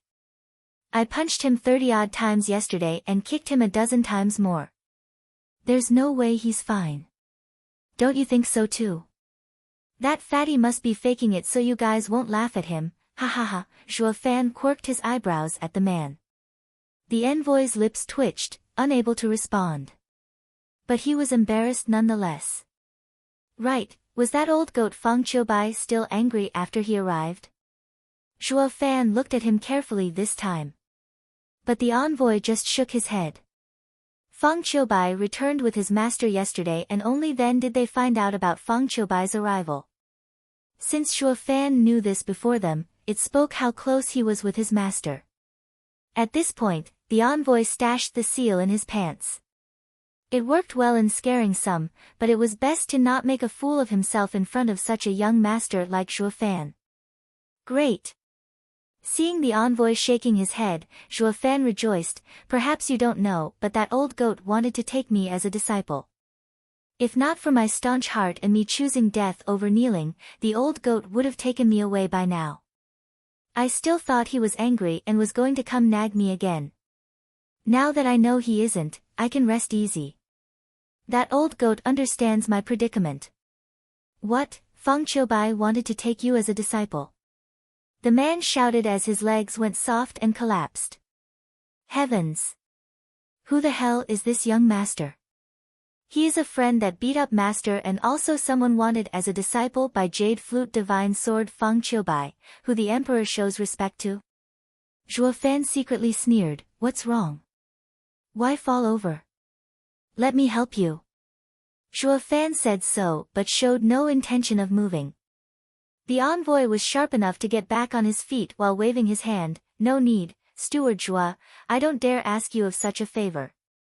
I am not worthy. Humph, a servant's instinct.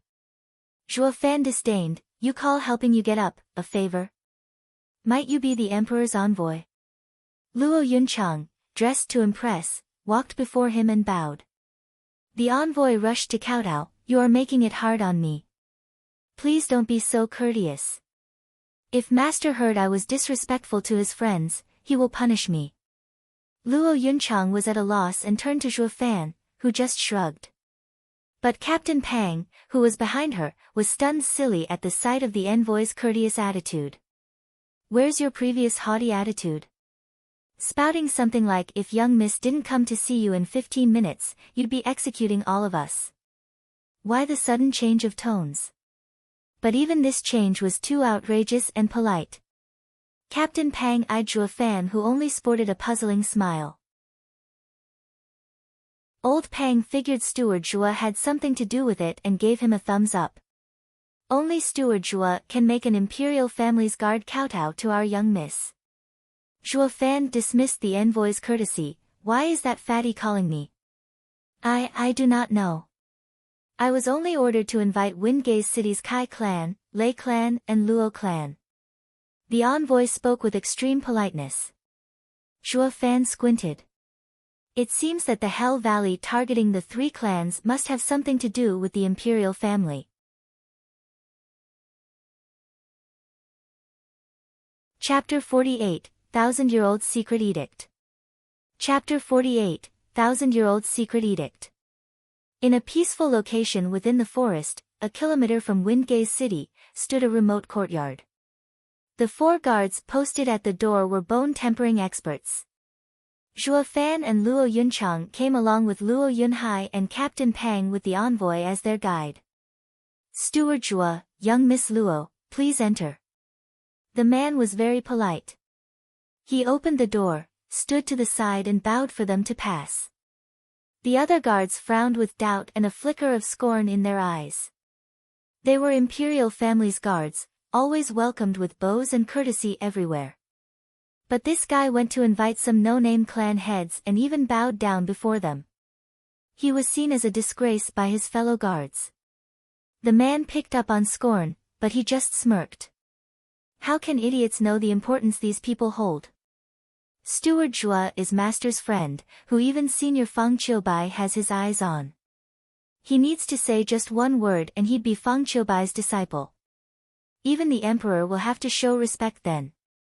As for the other 3, they're Steward Zhua's friends.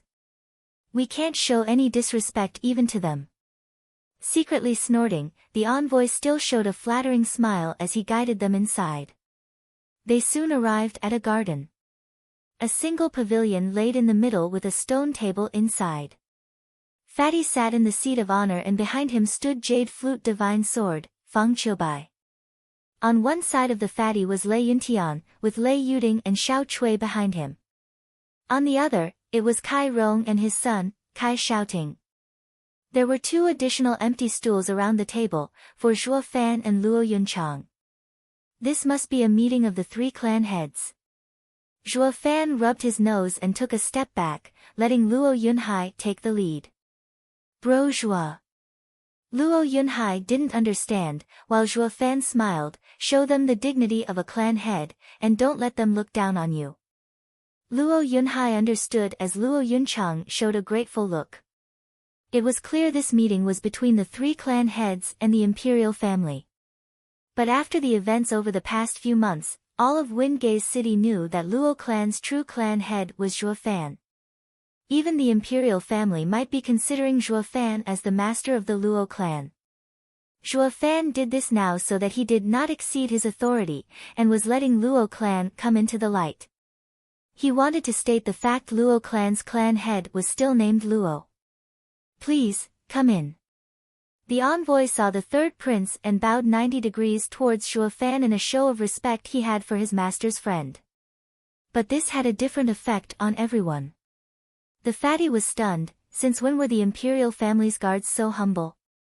Kai clan and Lei clan were of the same opinion.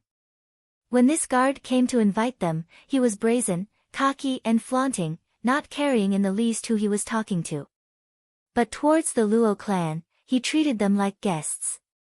The 2 clans felt apprehensive in their hearts, they were even more envious. They were all clans of Windgaze City, yet the treatment was worlds apart. Only Fang Qiubai smiled, guessing Zhua Fan might have twisted facts to scare the envoy. But this only worked to admire him more. Under the envoy's polite call, the Luo clan stepped into the pavilion. Luo Yunchang greeted the fatty. I am Luo Yunchang, greetings, Your Highness. On the way here, the envoy told them of his master. The others followed Luo Yunchang in showing respect. But Zhua Fan just shrugged. The fatty only waved, not taking Zhua Fan's disrespect seriously. Please sit. Luo Yunchang and her brother took a seat, while Zhua Fan and Captain Pang stood behind them. Fatty threw a long look towards Zhua Fan, secretly nodding. Great authority, but without any arrogance. He is a loyal subject. Fang Qiubai smiled with praise in his eyes. Zhuo Fan's conduct was etched in the two's hearts. Wielding his martial prowess to protect his master, and courteous enough to defend his master's honor. In the eyes of the imperial family, he was a rare and valuable official. The fatty began, I have invited the 3 clan heads today per the Imperial Edict to reveal to you the 1,000-years-old relationship between the 3 clans. Everyone was focused on Fatty's next words. The 3 clan heads must have each received an instruction from the previous clan head to not make an enemy out of each other. And perhaps even mentioned about helping one another. Fatty stood up. Moreover, the 3 clans' power must never leave Windgaze City until the pearls shine. Kai Rong and Lei Yuntian watched the fatty in puzzlement. Luo Yunchang got a nod from her brother and also looked puzzled. Ha ha ha, in fact, this is an agreement between the founding imperial family 1,000 years ago and the 3 clan heads of that time, known as Secret Pearl Order. Fatty smiled and his eyes flashed. Kai clan, Luo clan, Lei clan and the 7 noble houses are the same, they are all loyal officials, founders of the empire. What? Like a bomb was thrown on them, the 3 clans' representatives were shell-shocked. They never thought that their origins were the same as the 7 houses. But why had they fallen so low that they could only stay in Windgaze City as mortal clans? The fatty turned a bit bashful, guessing their thoughts. Sorry, this is what our human clan owes you. Sighing, Fatty continued, at that time, Tianyu Empire was just established and was shaky, with unrest among its people. The great ancestor and founder sent his 7 ministers across the kingdom to employ autonomous administration and settle the land. This gave them enough power to make them equal to the imperial family. They later became the 7 noble houses. In just 20 years, the 7 houses grew exponentially, and their greed ignited a war among them. The imperial family could no longer keep them in check and had to employ schemes in weakening them. The 7 houses were ultimately aware that there will be no winners in their war and ceased fire. But the aftermath was cruel. The people were suffering, the empire was mourning, and it was just one step away from collapsing. But how is this connected to us? Zhuo Fan frowned. Taking a deep breath, Fatty straightened his back. Everyone, to be honest, your clans are founders of our empire. If your elders were still sitting in the imperial court, they would be no less famous than the 4 pillars. Everyone sucked in a cold breath. 4 pillars were the support of the Tianyu Empire, leading the military, economy, politics, external affairs. They were the only ones capable of resisting the 7 houses. There was a rumor, the 4 pillars' power was so strong it struck fear in the imperial family. Imperial family, 4 pillars, and the 7 noble houses represented the empire's highest power, but also restricting each other in a delicate balance. If one side tips, the balance would crumble and the empire would fall. No one could believe that their ancestors were so amazing and capable of becoming the empire's 4 pillars of today. The fatty lost his smile at this point. The great ancestor at the time set up the Secret Pearl Order with your ancestors to prevent another war from breaking out among the 7 houses. The emperor used all kinds of excuses to demote your ancestors to Windgaze City and become common clans. But the imperial family could, at any time, combine the 3 clans into a great clan equal to the rank of the 7 houses. This would occur only when war broke out again between the 7 houses. Then this new clan would add balance to the equation, to save as many lives as possible. But, even if an 8th house were to appear, it cannot stop the 7 houses. Luo Yunchang voiced her doubts. Zhuo Fan cut Fatty off with a smile before he could speak. Young miss, the 8th house's purpose isn't to stop them but to add balance. A war breaks out only when one side has absolute confidence in winning it.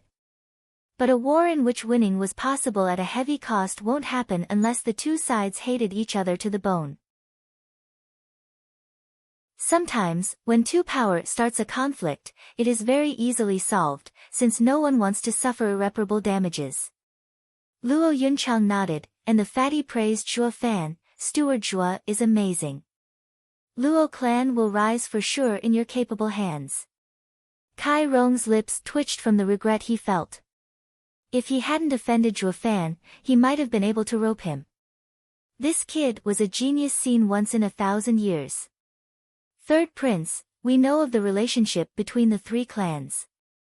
What I want to know is, how are you going to secure our rise to the 8th seat? Zhuo Fan stared at the fatty. Raising his brow, the fatty nodded in admiration. That's Steward Zhuo for you, hitting the nail on the head. Of course, the Imperial family's power is enough to make a clan rise in a short time. The hard part though is how to keep it hidden. Zhuo Fan smiled. You think the 7 houses would just watch us rise up to their level? Kai Rong and Lei Yuntian's backs went cold with sweat. They were elated that their ancestors had been Imperial court officials.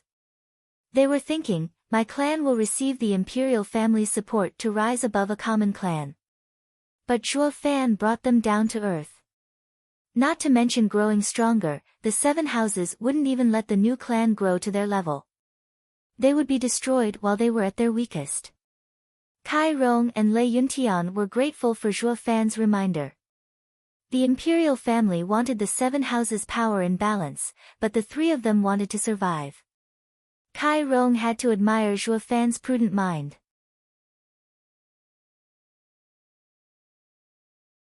Chapter 49, 3 Clans as One. Chapter 49, 3 Clans as One.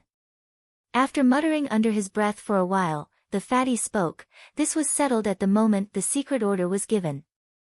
What is a clan's foundation? Spirit stones, pills? No, these are support items. Strength is the best guarantee of a powerful clan. Veiled Dragon Pavilion has its 9 outstanding elders, Hell Valley has its 12 elders as overseers. Each of the 7 houses has its own strength. Also, every one of them has invited a venerable. Along with other secret weapons they're holding, even we, the Imperial family, don't dare stir them. Fatty's eyes then shined like a radiant sun. At the time, in order to paralyze the 7 houses, Great Ancestor confiscated the wealth of your clans. This is why none of you has any decent cultivation method and martial arts. It was also because of this reason the 7 houses withdrew their surveillance on you 500 years ago. Yet none of them would have thought that you all are still holding a low profound ranked martial art. Fatty showed a sneaky smile. With this martial art all of you can become strong. Even the 7 houses only have 1 or 2 profound ranked martial arts. The 3 clans were amazed. When did they have such a martial art? If they had it, they'd have used it to grow strong by now. Only Zhuo Fan's eyes rolled about, recalling something.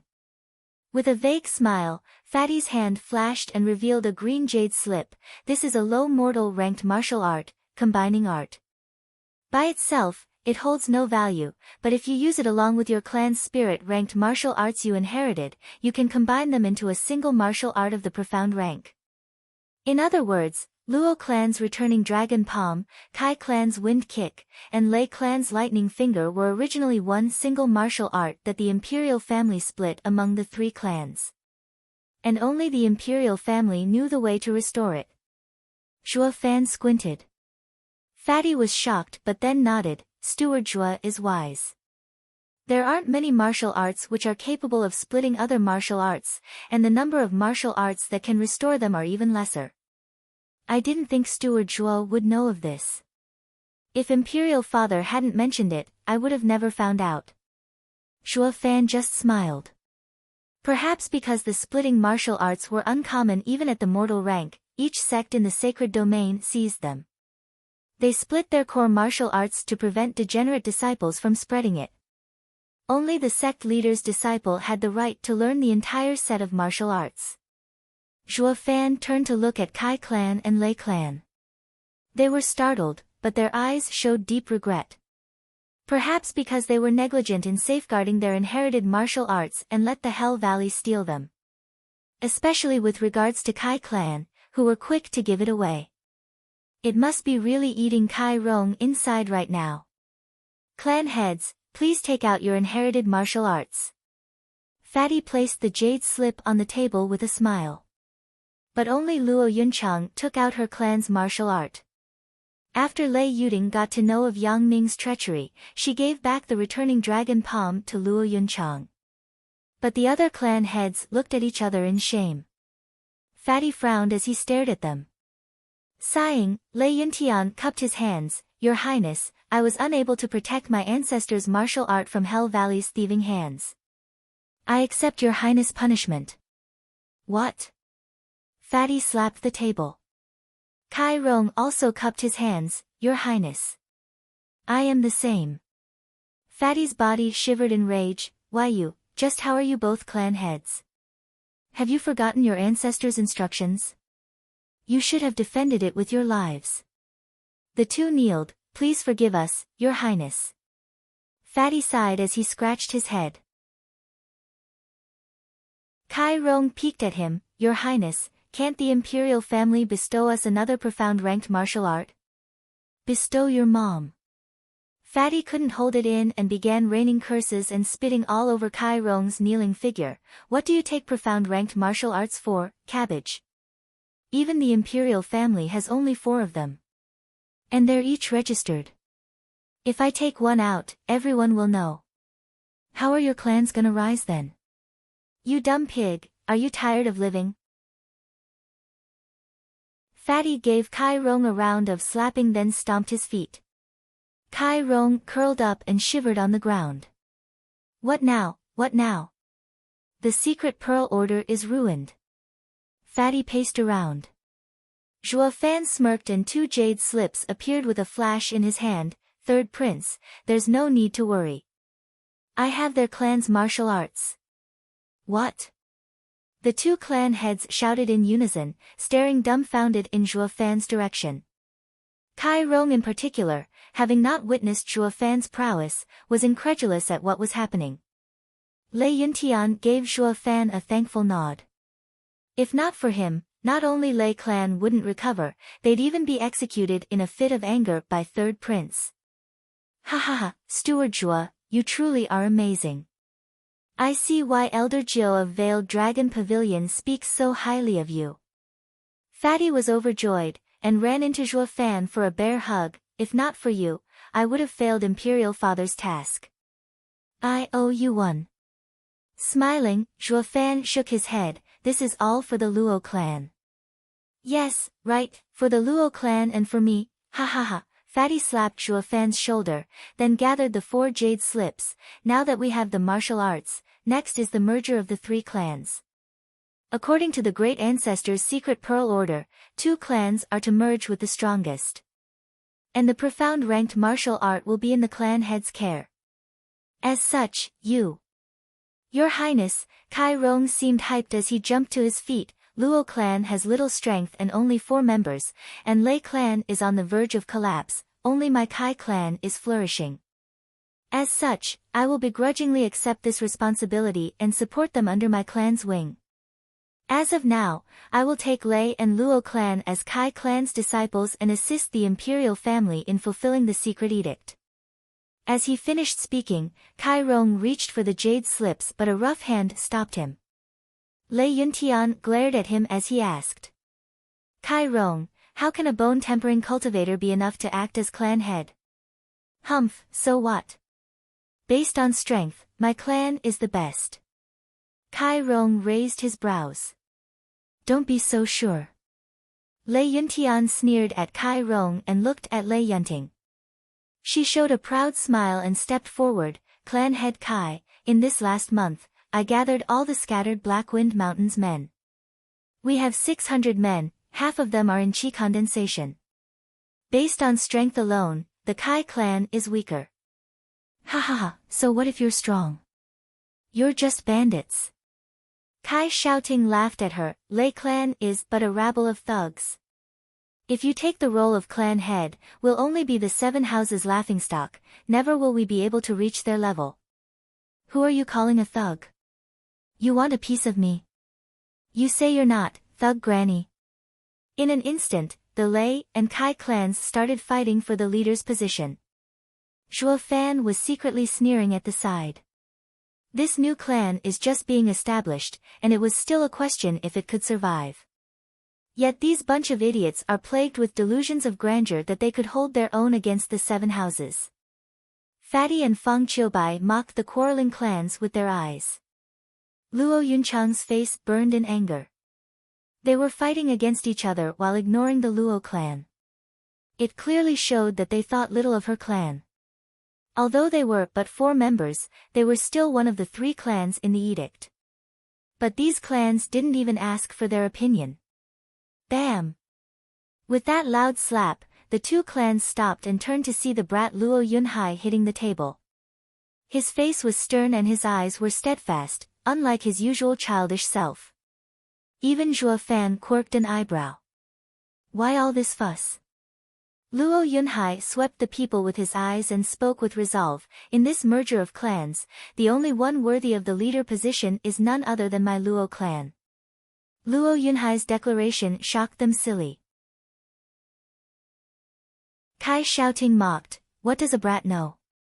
You're the weakest of us, nothing of worth at all. What gives you the right to lead us?" Sneering, Luo Yunhai grinned. Everyone there recognized his look, the spitting image of someone they all knew very well. This made them turn their eyes to Zhuo Fan. Hell, Zhuo Fan ruined him.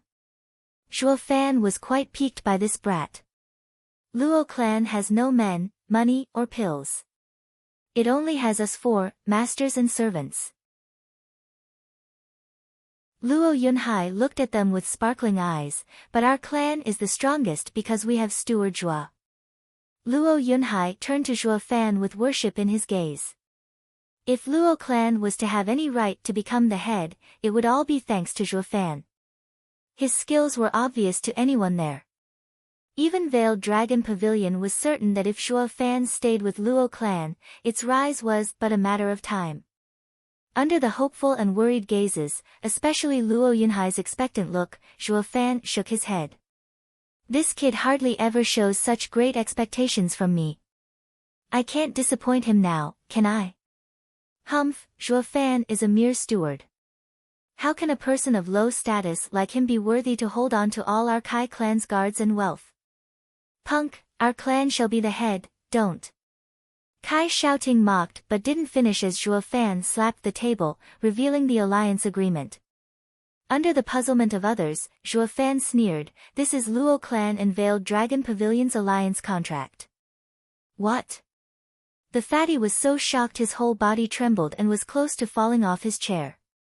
Even the relaxed and uncaring Feng Qiubai behind him narrowed his eyes as he scanned the sheepskin with shock.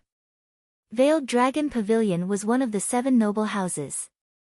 The only ones worthy of signing an alliance agreement with them were others from the 7 houses, while the rest only had the right to sign a subsidiary agreement. But now... With a deep look, Feng Qiubai sighed as he asked Zhuo Fan, "Kid, how did you do it? Recognized and valued as a hero." He nodded towards Feng Qiubai, then turned to the 2 clans and spoke in a cold tone, "Let me tell you, even if this crappy secret pearl order never existed, as long as I'm here, Luo clan will ultimately rise to the ranks of the 7 houses. You're of no help to us. On the contrary, you are a burden." Zhuo Fan sneered. The 2 other clans lost their voices in shock. With rosy cheeks, Luo Yunchang raised her chin proudly. Luo Yunhai was grinning from excitement, watching Zhuo Fan with veneration.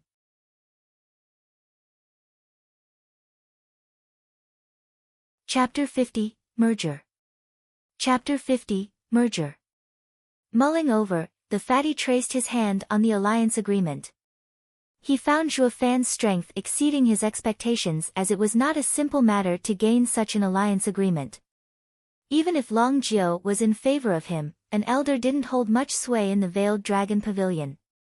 Fatty sighed, "Steward Zhua, I am saddened by seeing you live in such a poor clan. Why don't you come help me? Just think about it." To the shock of everyone present, the 3rd prince expressed his intention in recruiting Zhuo Fan. It amazed them that Zhuo Fan was so highly sought after that even the Imperial family was willing to have him. Luo Yunchang stood up nervously, thinking Zhuo Fan would be snatched away. Zhuo Fan smiled and shook his head. Third prince, you're overestimating me. Even in the Luo clan, am I not doing my best for the Imperial family? Fatty quirked an eyebrow and smiled. All right. I'll leave it at that. He then turned to the rest. It's decided. The Luo clan will be the leader of the three clans merger. Kai and Lei clans are to assist the Luo clan in fulfilling the secret pearl order. Your Highness. Kai Xiaoting was disgruntled and wanted to voice his objection, but Kai Rong gripped his arm. He didn't understand the reason, but Fatty's pin-sized eyes left him shivering from the killing intent. Secret Pearl Order was a millennium-old secret plan, and it held great importance to the Imperial family. It was understandable that they would only choose the best clan for the position of leader. If the three clans were equal, the Imperial family would have taken his objection into consideration.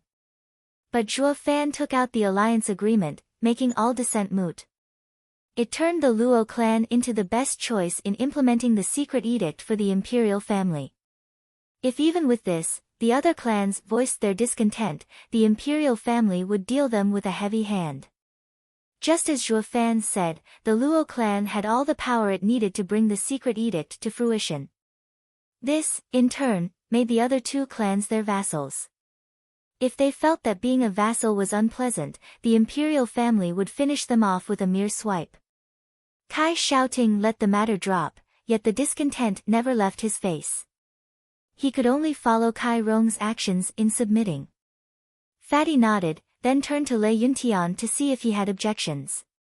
The old man said, Your Highness, be at ease. I will give my all in assisting Yunhai and Yunchang. As Cloud Manor fell because of me, I will become a servant to atone for my crimes. Fatty nodded at his sincerity. Good, since there are no objections, the three clans shall unite. Understood. Everyone bowed. We shall now withdraw. Steward Zhuo, stay for a while. Zhuo Fan was unclear as to the reason why, but remained nonetheless under the departing and curious gazes of the rest. The fatty let out a breath, then rushed to Zhuo Fan and dragged him to an empty place in the garden. Third prince, Zhuo Fan frowned. Fatty waved, just follow my lead. Fatty then pointed two fingers at the sky as he shouted, I, Tianyu Empire's third prince, Yuan Song, vow to heaven to become sworn brother with Luo clan's steward, Zhuo Fan. To share life and death together and never betray him. Your turn. Fatty watched Zhuo Fan impatiently. Zhuo Fan was confused, but becoming sworn brothers with third prince had to be a good thing, so he went along. Luo clan's steward, Zhuo Fan, vow to heaven to become sworn brother with Tianyu Empire's third prince, Yuan Kong. If he doesn't betray me, I won't either. Fatty muttered when he heard the last part, brother, you sure are meticulous. Fatty, it's not that I don't trust you, but the pugilistic world is too vicious. Zhuo Fan shrugged, not having any restraint in calling him Fatty. Since no one was here, the Fatty himself wouldn't blow a gasket over this. Plus, this kid needs me to complete the secret edict. Zhuo Fan was perfectly clear when to be fierce and when to be scared. Just as he foresaw, the Fatty nodded instead of getting angry. Call me how you like it. I feel much better since we are sworn brothers now. Zhuo Fan looked at him in puzzlement. Fatty sighed, do you remember our bet from yesterday? The winner gets to have Sister Kuei. I lost the bet, but I still can't let it go. So I decided to become sworn brothers with you. This way I won't go after my brother's wife, and it would help me forget about Sister Kuei too. Zhuo Fan rose an eyebrow, incredulous that the Fatty wanted to become sworn brothers over this. Fatty, there's nothing between me and that girl. She was just making excuses. What, is that true? Fatty even jumped 10 meters in joy. Then can I still chase her? Nodding, Zhuo Fan showed a vague smile. Go, go, annoy the little lass to death. Awesome, brother. You are indeed my sworn brother, ha ha ha. Fatty was skipping and whooping in joy. Now that the bet was off, he could chase Long Kuei to his heart's content. Zhuo Fan smiled, Fatty, what does the secret pearl order truly say? The fatty dropped his smile, watching Zhuo Fan with embarrassment. Brother, didn't I say it already? This plan is very delicate, and even the goal is fair, but, Zhuo Fan squinted, it lacks ambition. So much so that an emperor of a founding empire would never come up with it. The great ancestor showed great ambition when he established the empire. Zhuo Fan wasn't gullible enough to believe the secret Millennium Order was limited to restricting the 7 houses and maintaining a balance of power. Fatty shook his head, I do not know either. This was what I've been told. Zhuo Fan stared him down but discovered nothing else. Maybe he knew nothing, or maybe his acting was top-notch. Then how did Hell Valley catch wind of this 1,000-year-old secret edict? Zhuo Fan smiled, all of Hell Valley's actions were against the secret edict while looking innocent doing it. They were afraid of the Imperial family's investigation. Fatty frowned, reason points to the contrary, but there are many spies in the Imperial capital, the information about secret edict might have leaked. It remained hidden for 1,000 years and only now it gets leaked. Zhuo Fan frowned, maybe leaking it is part of the secret edict's contents? The fatty shivered and went wide-eyed. Zhuo Fan smirked, it's clear now. Never mind, it works in Luo clan's benefit anyway.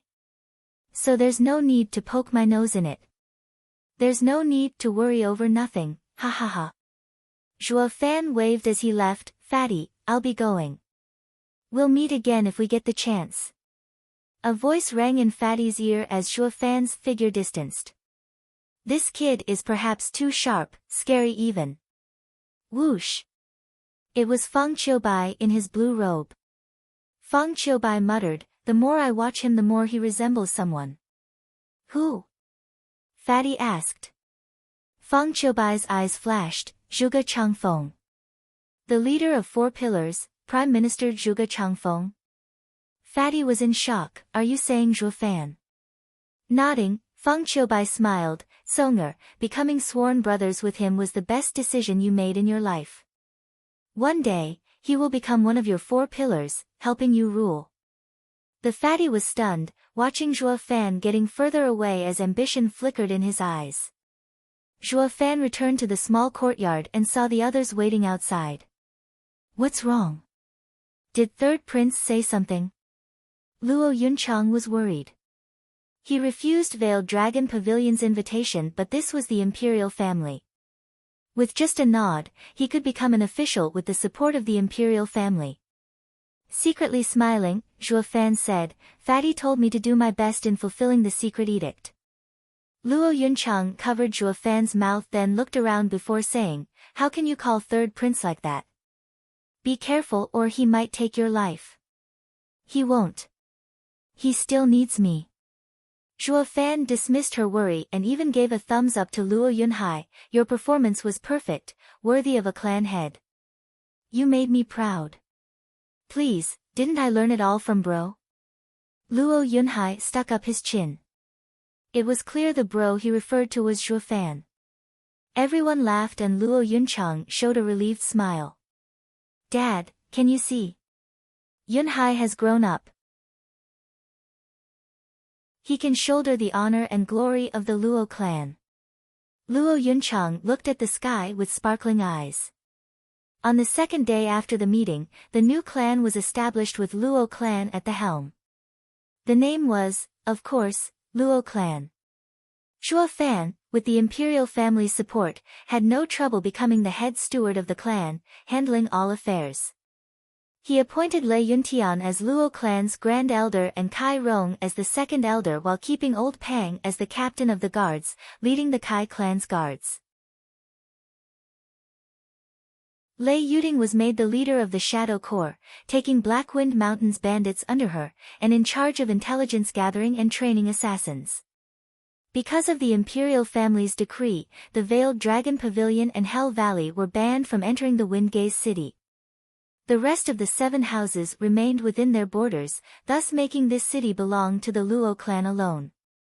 As for the Luo clan's estate, Kai clan suggested for it to be the former Kai Manor, but Zhuo Fan had other plans. Blackwind Mountain, the place where a natural array took form. And so, Another Devil Mountain was established, and Zhuo Fan's plans advanced one step at a time.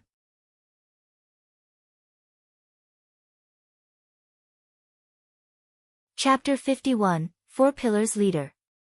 Chapter 51, Four Pillars Leader. The slums in the imperial capital were the darkest corners of the empire. Seedy, good, devious, and all other kinds of people mixed in here, along with the downed shacks painted a perfectly wretched image. Any self-respecting man who had some money on the side would never choose to live here. Only those living from one day to the next and the truly poor stayed here, waiting for the day that would rob them of their lives. Yet in the worst corner of the slums was a courtyard the people feared to the point of being afraid to step through its doors. Even if the vilest and most sinister man was to wander by happenstance here, he would be warned to leave this house be. This courtyard was unoccupied, but at night, there were eerie whispers coming from it. Some braved to investigate, but it was as if their traces in this world vanished the moment they stepped foot inside. Recently, some bone tempering and even a profound heaven expert charged in, fearing no evil. Afterwards, well, there was no news. They were gone all the same. From that moment, the courtyard became a taboo, avoided by the strong and weak alike. On a full moon night, when the slums had turned unusually quiet, the people had gone home earlier and as far away from the demonic courtyard as possible. But it was then that a faint lantern lit up in the courtyard. It was akin to ghost fire, flickering on and off. In a ruined room of the courtyard, an elderly with white temples sat in a pleased manner on a tutor's chair, waving a goose-feathered fan. His half-lidded eyes flashed here and there, and his mouth was twisted at the corners. It was as if the world's suffering and happiness were beneath him. Two old men stood behind, one with black hair and the other with white hair. Their eyes were closed, but their powerful auras identified them as experts, preventing any living creature from approaching 100 meters around them. Even a harmless beetle would find its tiny heart reeked with fear. Whoosh! A sound broke the silence and a black-clothed man suddenly appeared outside the room. He had a bamboo hat that hid his features. The sitting old man stopped fanning and smiled. "Valley Lord Yu, how is it progressing?" The bamboo-wearing man was Hell Valley's Valley Lord, Yuan Shan. Sighing, Yuan Shan shook his head. A dozen years of painstaking effort was ruined. The Emperor ordered for Hell Valley to stay away from Windgaze City. The same goes for the other houses. He must have sensed something. Oh. The old man raised an eyebrow with a smile. The Emperor is planning on enacting the secret Pearl Order? My guess is yes.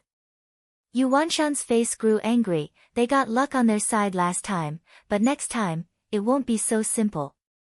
Emperor wants to raise the 8th house, but we shall see if the clan can live to see that day.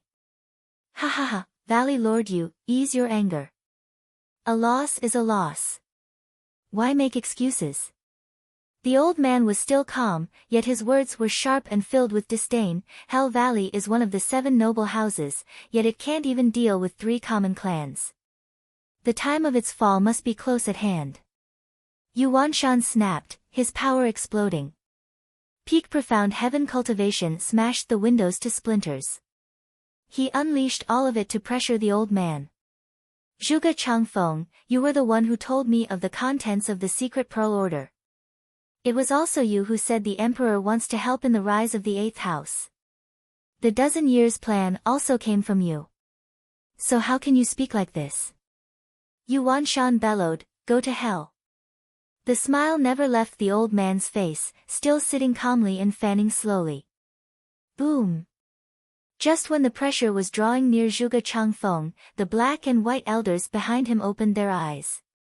At that moment, one's eyes flashed black while the others flashed white.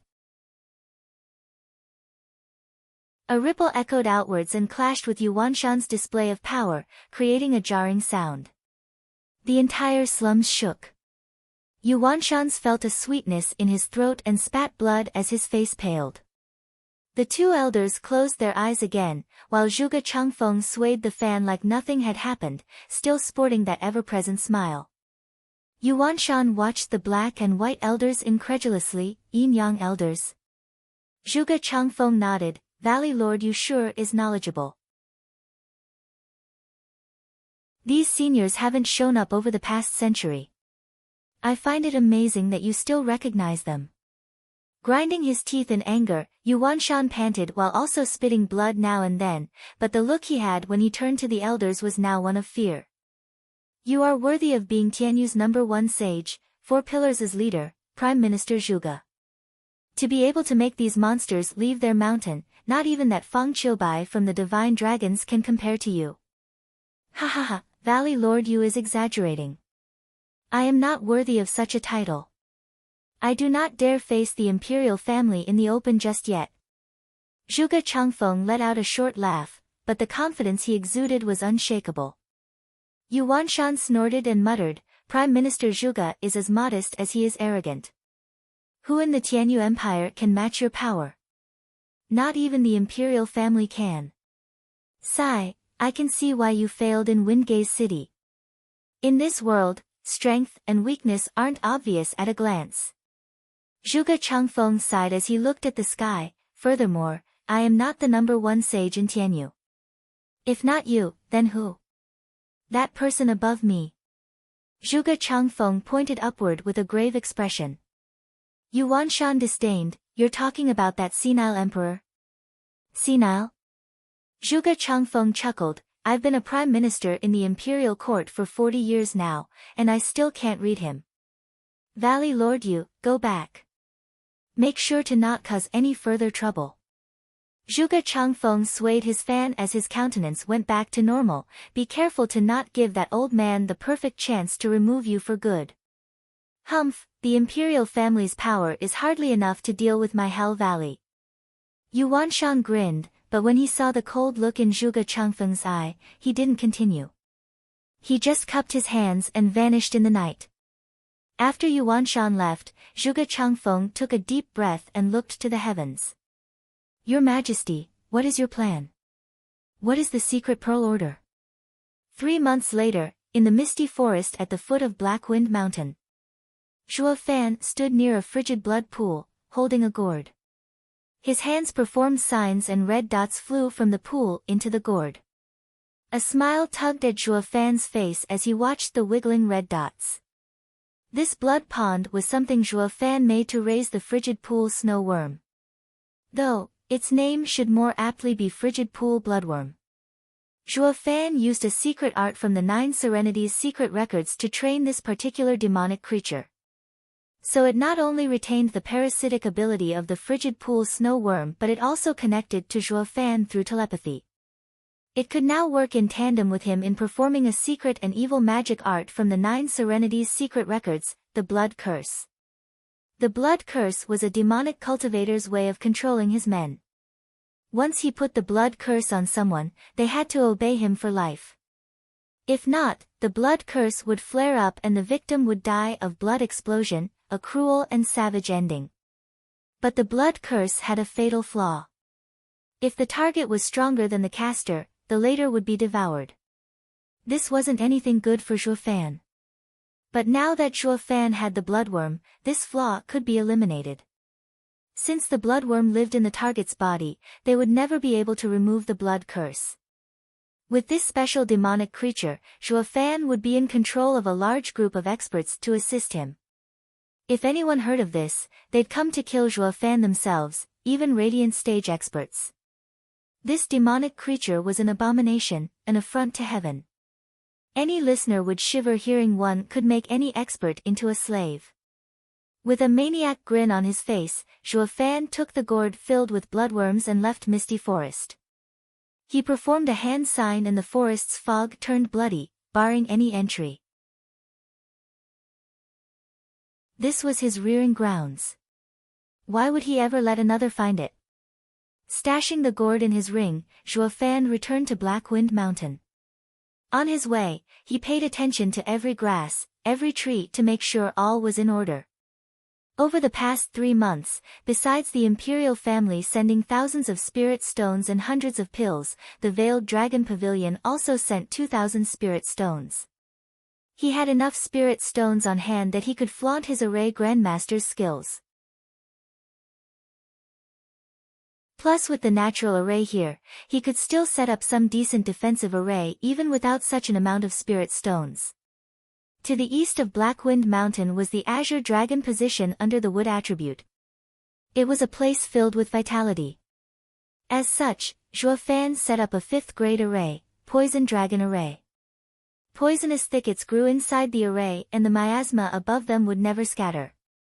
Even a profound heaven expert would find it hard to escape with his life. To the west was the White Tiger position under the metal attribute. It was a place filled with sharp and overgrown plants. Zhuo Fan set up a 5th grade array, Dazzling Gold Array. 9 suns shined brightly within the array in every direction that no one could walk with their eyes open. Each ray of golden light was like a sharp sword, capable of robbing people of their lives, yet incorporeal. To the south was the Vermilion Bird position of the fire attribute, filled with burning chi. Zhuo Fan set the 5th grade array, Black Flame Array. The fires within it were demonic flames that corroded bones. When it entered one's body, it would be hard to remove, and it wouldn't stop gnawing until the target was burned to ashes. To the north was the Black Tortoise position of the water attribute, a place filled with piercing chills. Zhuo Fan set up the 5th grade array, Ice Shadows Array. Howling winds blew within the array's territory, forming endless illusions. Anyone who entered it would lose their way easily and freeze to death under the bone-piercing coldness that seeped into the victim's body. Zhuo Fan didn't tell anyone about the 4 new arrays. But since today was the day of his departure, he had to give the array's method of control to those he trusted.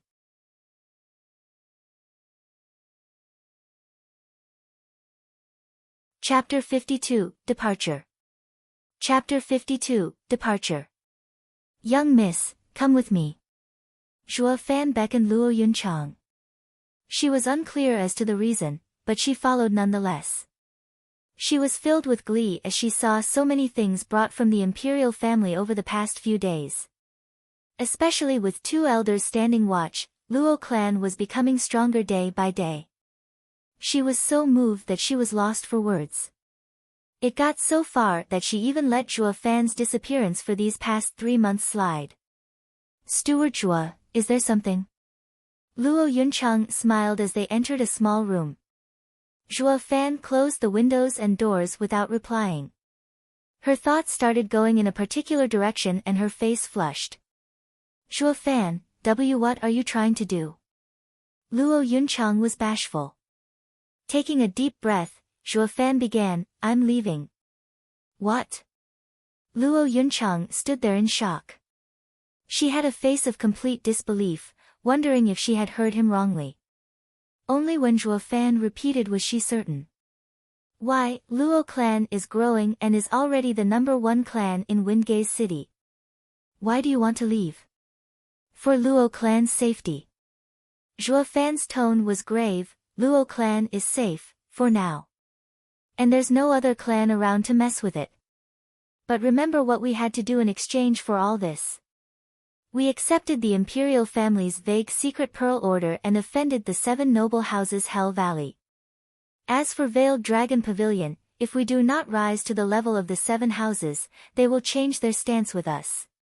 Then we need you even more. What will we do without you? Luo Yunchang teared up, her heart was unwilling to let him go. In a blink, a glittering tear fell. Wiping her tears away with a gentle touch, Zhuo Fan said, Fatty was right about one thing, a clan's foundation is strength. I am leaving now to bring back experts for the Luo clan, to protect our future. This is the control method of the 4 arrays around Blackwind Mountain. Only you must use it. If I'm not back in time, you can activate the arrays to deal with any trouble that arises. These are 4 5th grade arrays, plus the Wraith array in the Misty Forest. It should defend you for a good while. Zhuo Fan gave a jade slip to Luo Yunchang, who accepted it in tears. She asked softly, how long will you be gone? Sighing, Zhuo Fan shook his head, I don't know. But I'll be back as soon as I can. He wasn't leaving just to recruit experts, but also to search for the Heavenly Emperor's remnant Long Jiao talked about, Lightning Canyon. At any given time, raising one's power was the most basic way to guarantee one's safety. Alright, go now. Send Captain Pang and Yunhai in. Nodding, Luo Yunchang left but stopped to kiss Zhuo Fan. He froze for a moment and watched her leave with a deep look. Luo Yunchang blushed but didn't turn around as she mumbled, "Come back soon." When the words came, she was already gone. Not a moment later, Captain Pang brought Luo Yunhai over. Even they were shocked that Zhuo Fan was leaving. "Silly kid, you're the only man of the Luo clan. Your sister will have to rely on you in the future. You must act like a true clan head who bears the Luo clan's responsibilities." Zhuo Fan patted Yunhai's shoulder. Luo Yunhai nodded while sobbing. Turning to Captain Pang, Zhuo Fan's hand flashed and revealed a jade slip. But when Captain Pang was about to take it, Zhuo Fan clenched his fist. Captain Pang looked at him in doubt. Zhuo Fan stared hard at him. "Pang Yu, do you remember what Long Kuei said? She is right, with your talent, you'll only be a qi condensation cultivator at best." Captain Pang's face darkened, his hand shivered and withdrew a bit. "But," Zhuo Fan's tone turned grave, "nothing is set in stone. I have on me a way to change your body anew, to gain incredible power. But the terror you will experience would be worse than death and the pain unimaginable. Are you willing?" Captain Pang was stunned, then he was overjoyed. "Truly?" Nodding, Zhuo Fan raised the jade slip. "This is a mid-profound ranked demonic method, Wraith Art. It is unlike other cultivation methods. It is a cultivation method for the body, ignoring one's talent for cultivation or his constitution. Just that cultivating it will make your life a living hell. It's no different from being boiled alive.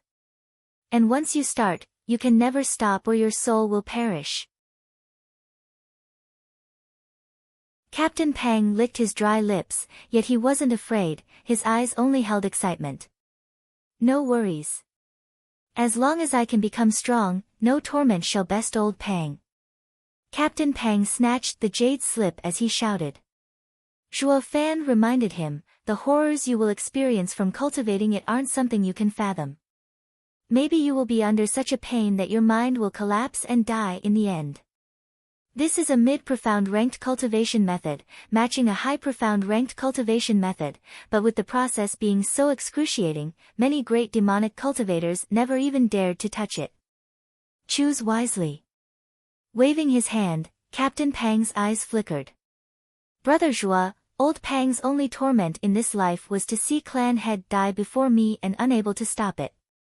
Now, my greatest wish is to protect young miss and young master." Captain Pang looked gratefully. "Brother Zhuo, thank you for giving me this chance to have no more regrets." Zhuo Fan's heart shivered as he nodded. His eyes held respect. "The next time we see each other, I hope to see a powerful old Pang and not a corpse." "Ha ha ha, no worries. I am stubborn, not one to die from just this." Captain Pang laughed and squeezed Zhuo Fan in a bear hug with moist eyes. "Brother, come back soon. Luo clan won't be the same without you." Patting Zhuo Fan's shoulder, Captain Pang left with Luo Yunhai. Per Zhuo Fan's instructions, Lei Yuding came soon after. "Miss Lei, how is the task I gave you?" Zhuo Fan smiled. Lei Yuding blushed with a nod. "Brother Zhuo, the 610-year-old children you asked me to gather are almost here. They all are high talents and await your teachings." Zhuo Fan eyed her then nodded. "How did you know that I wanted to teach them?" Lei Yuding spoke with confidence. "I know you too well to believe that you helped those orphans out of the goodness of your heart. So I guessed you wanted to train them as Luo clan's guards and make me their leader." At her words, Zhuo Fan recalled something inside. Goodness. I once raised an orphan out of kindness and look where it got me. Didn't he betray me in the end? Zhuo Fan's eyes flashed coldly at that point, scaring Lei Yuding. "Miss Lei." Zhuo Fan held a jade slip. "This is a mid-spirit ranked cultivation method, elusive shadow art. Cultivate it and then give it to those you trust to form the shadow core, protecting the clan in the dark. Begin with the 600 children the same way I taught you. Use the worst of them as guards, the average for the Shadow Corps, and hand the best among them over to Captain Pang to train them in secret. Pass him my word, he'll understand. Lei Yuding took the jade slip with a blank look, then stared at Zhuo Fan, her heart uneasy. Why not do it yourself? I'm leaving. What? Lei Yuding asked, why? Zhuo Fan was forced to retell his reasons. Lei Yuding nodded, but before she went out the door, she pecked Zhuo Fan's cheek. He was floored, watching her dash away in a blink. What is going on? Do all women like to peck? Next was Lei Yuntian's turn. Zhuo Fan explained to him his affairs and Lei Yuntian took his instructions to heart in an honest manner. Although he was the Grand Elder, he was clear Zhuo Fan controlled everything. Elder Lei. Zhuo Fan took out another jade slip. This is the profound ranked martial art I recorded after merging the 3 clans' martial arts, Thunderwind Sweeping Dragon Art. Since this is part of the Imperial family's Secret Pearls Order, this will be the Luo clan's best martial art on the surface. As the Grand Elder, you need to be diligent in practicing it. Lei Yuntian raised an eyebrow but nodded. Zhuo Fan put an emphasis on the words on the surface, making it clear he had other high-ranked martial arts that the Imperial family was unaware of, his secret weapons. A day may come when the Imperial family might discover that the 8th house they raised was out of their control. But at that time, it would already be too late. Zhuo Fan was young, but his wisdom and shrewdness drew the old man's admiration. Rest assured, Steward Zhuo, I will be the best Grand Elder there is. Lei Yuntian laughed, reaching an understanding with Zhuo Fan. Even without Zhuo Fan's reminder, he was clear what it meant to stand close to a ruler, and that the Imperial family wasn't to be trusted. But Zhuo Fan gave this old man the nerve to tangle with this behemoth. Right, Steward Zhuo, what of Kai clan's father and son? Lei Yuntian frowned. It's already been 3 months since the merger of the 3 clans, but I still feel that the Kai clan is of a different thought, always acting suspiciously. The Blackwind Mountains guards have people from the Kai manor. I fear. Let them. Zhuo Fan waved with a smile. The Kai clan is part of the Secret Pearl Order. If we deal with them, we'll earn the Imperial family's ire. But if they betray us first, he. Lei Yuntian's eyes flashed with a nod. You're amazing, Steward Zhuo, to plan so far ahead. Zhuo Fan squinted as killing intent filled his eyes. On the morning of the 2nd day, Zhuo Fan left Blackwind Mountain all by himself. On the mountain peak, Luo Yunchang, Lei Yuding, and Lei Yuntian along with other Luo clan members watched him leave. All except Kai clan's duo. But in the forest halfway up the mountain, Kai Rong and his son watched Zhuo Fan's retreating figure with cold eyes. Humph, without this wretched punk, Luo clan will fall from grace. Kai shouting snorted, that stinky girl, Luo Yunchang, made eyes with Zhuo Fan every single day, not sparing me even a glance. With Zhuo Fan gone, Blackwind Mountain is ours. Let's see her act haughty now. Sigh, one must give credit to Zhuo Fan for his rare talent. He has Veiled Dragon Pavilion on his left and Third Prince on his right, while he himself has the power to shake the 3 clans. All of Blackwind Mountain knows the true clan head of this merged clan is him. Kai Rong shook his head. The most unfortunate thing is that he chose to be against us. Since he is leaving, we might as well take everything back. Dad, what do we do? Kai shouting asked. Shaking his head, Kai Rong said, don't be hasty. With Zhuo Fan gone, the Luo clan is nothing. The Lei clan is our true enemy. We need to ally ourselves and become stronger than the Lei clan.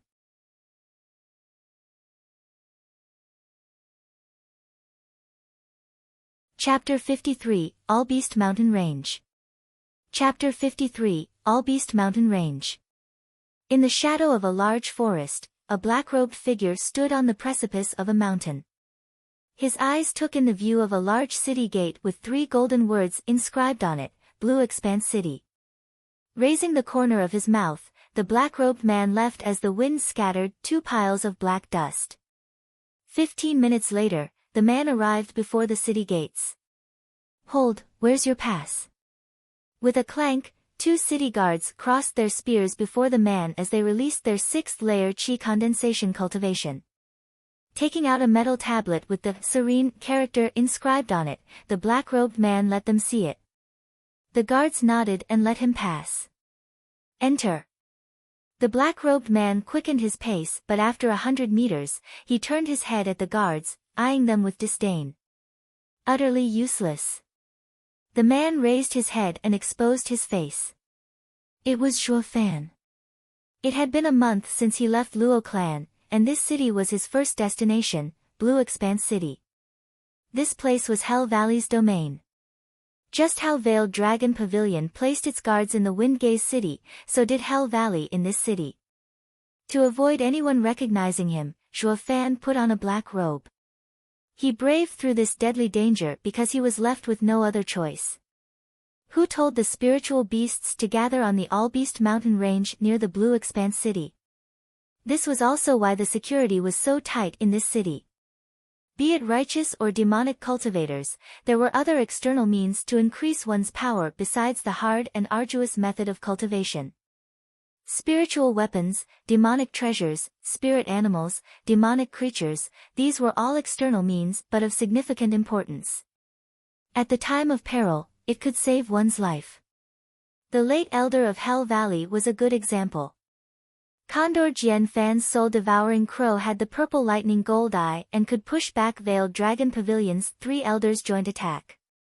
Long Jiu's 3rd-grade spiritual weapon was another, helping him push back 2 Hell Valley's elders with just a sword. It was obvious how important these external means were to cultivators. Spiritual beasts could be turned into demonic creatures or spirit animals. Righteous cultivators tamed them into spirit animals, while demonic cultivators tamed them into demonic creatures. Zhuo Fan's blood infant which was born naturally was an exception. The Blue Expanse City was taken by Hell Valley during the founding of the Tianyu Empire. As such, any cultivator wanting to get his spirit animal or demonic creature would have to obtain Hell Valley's approval. And Hell Valley used this as a pretext to set up a checkpoint half a mile around it to confirm everyone's identities, allowing entry to only those with a pass. But how could Zhuo Fan expose himself and offer himself up on a chopping block? So he killed 2 righteous cultivators outside, stole their pass, and waltzed right in. Humph, Hell Valley can only intimidate some shy disciples with this.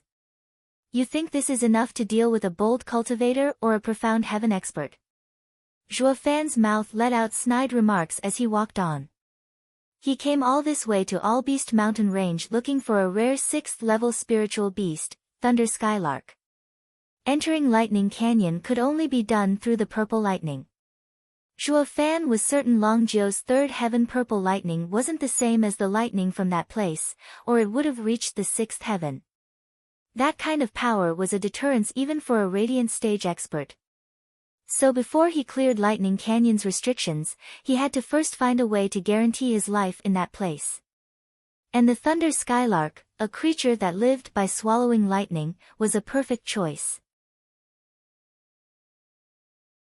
When he'd made it his demonic creature that matched the demon transformation art, he'd have no trouble getting in. Zhuo Fan hoped Lightning Canyon's purple lightning wasn't higher than 6th heaven, or not even the Thunder Skylark would survive repeated blows to its body and turn to ash. If that happens, then he'd only be waiting for his death. Zhuo Fan took a deep breath and picked up the pace. If not for Heavenly Emperor's remnant, he'd never dare go through such danger. Bam! As he walked, a black figure knocked into his chest. Zhuo Fan looked down to find a little beggar in shabby clothes. Zhuo Fan was enraged, but before he could curse, here came the little beggar's pleading voice, "Please, don't shout." Zhuo Fan frowned. Then, from his back, a group of 30 chi condensation cultivators appeared. Because the beggar hid in front of Zhuo Fan, his black cloak was wide enough to hide the beggar. Any sign of him? None. What are you standing around for? Find him. If we don't find him, Master will have our heads. A steward cursed. The others only nodded as they scattered. Once they were gone, the beggar looked up with a relieved breath and patted his chest. Scared me to death. I didn't think I'd make it. Zhuo Fan ignored him and walked away. Brother. The beggar was stunned for a second, then swooped in to block Zhuo Fan's path. He had a dark and dirty face but sported an extra big smile as he said, "Thank you for earlier. If it weren't for you." But Zhuo Fan kept walking. The beggar stood there blinking, then hurriedly caught up with Zhuo Fan. "Brother, did you come from outside the city? Can you take me outside, please? If you want to leave, do it alone. You don't need a pass to go out." Zhuo Fan dodged him. The little beggar's face was bitter as he bit his lip and sniffed twice as tears rolled down his cheeks. "Brother, to be honest, I stole from them. If they catch me, I'm a goner. Please, take me outside." Smiling, Zhuo Fan eyed him, around 15-16 years old and a 4th-layer qi condensation cultivator. "You're not weak for your age. There's no way a commoner can have such cultivation. Are you truly a beggar?" The beggar stopped crying and his eyes darted everywhere as if looking for an excuse. Zhuo Fan continued with a smile, "And even if you're sincere, why should I help you and offend a powerful clan? I see no reason why I need to help you." Zhuo Fan then shook his head and walked past him. The beggar stood frozen in his spot, not knowing what to do. He didn't think Zhuo Fan was pragmatic. From the start, the beggar thought Zhuo Fan to be a kind youth since he helped him once. "Don't you want to go to the Allbeast mountain range?" the beggar shouted. Zhuo Fan halted his steps. "All who come here are looking to go to the Allbeast mountain range. What else is here, visiting Hell Valley Cemetery?" The beggar was stunned by his words. This kid sure has an attitude. Isn't he afraid of being killed for cursing Hell Valley? But the more Zhuo Fan acted as such, the weirder the beggar's eyes turned. "You'll have to wait for 3 months before going to Allbeast mountain range." Zhuo Fan stopped with a frown. "Why?" The beggar skipped to him with a smile. "Let me tell you, the diamond sand is about to come out on Allbeast mountain range. These past months Hell Valley sealed the whole mountain range for this precise reason." Diamond sand? Zhuo Fan was secretly overjoyed. The diamond sand was known as the blood of the earth, rare and difficult to obtain. It was used for refining 5th-grade spiritual weapons. But what made it even more valuable was that it was a flowing spirit metal, a perfect match for his blood infant. His blood infant was close to breaking through to bone-tempering stage and he needed to refine its body. At that time, blood infant could switch between being corporeal and elusive, killing people without leaving tracks.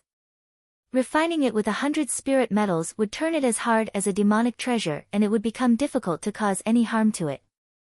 He could also achieve a similar result by refining blood infant with diamond sand. If he was able to do it, then he wouldn't have to worry about obtaining 100 spirit metals. And with a body refined from diamond sand, facing a profound heaven expert would be a cinch. Thinking of this, Zhuo Fan's eyes flashed with excitement. The beggar saw through Zhuo Fan and coughed as he raised his head with pride. "Let's make a deal. If you take me outside the city, I will take you to Allbeast mountain range. And when the diamond sand erupts, we can take advantage of their carelessness and steal a bit." Zhuo Fan secretly snickered. There was no way Hell Valley didn't prepare for this.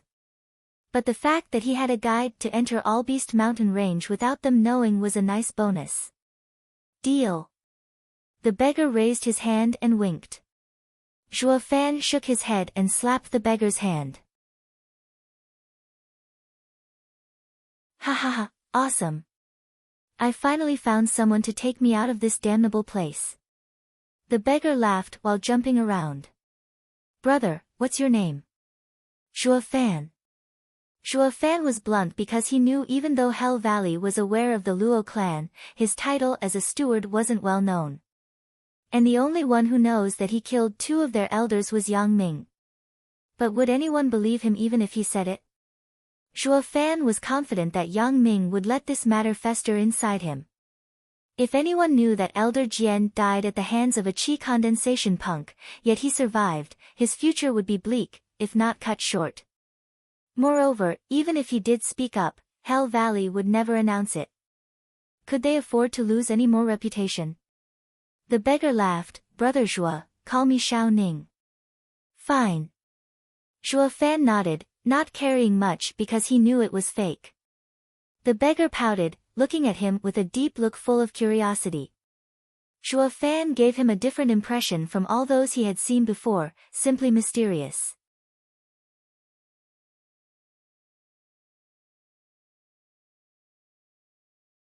Chapter 54, He's with me. Chapter 54, He's with me. Ninger.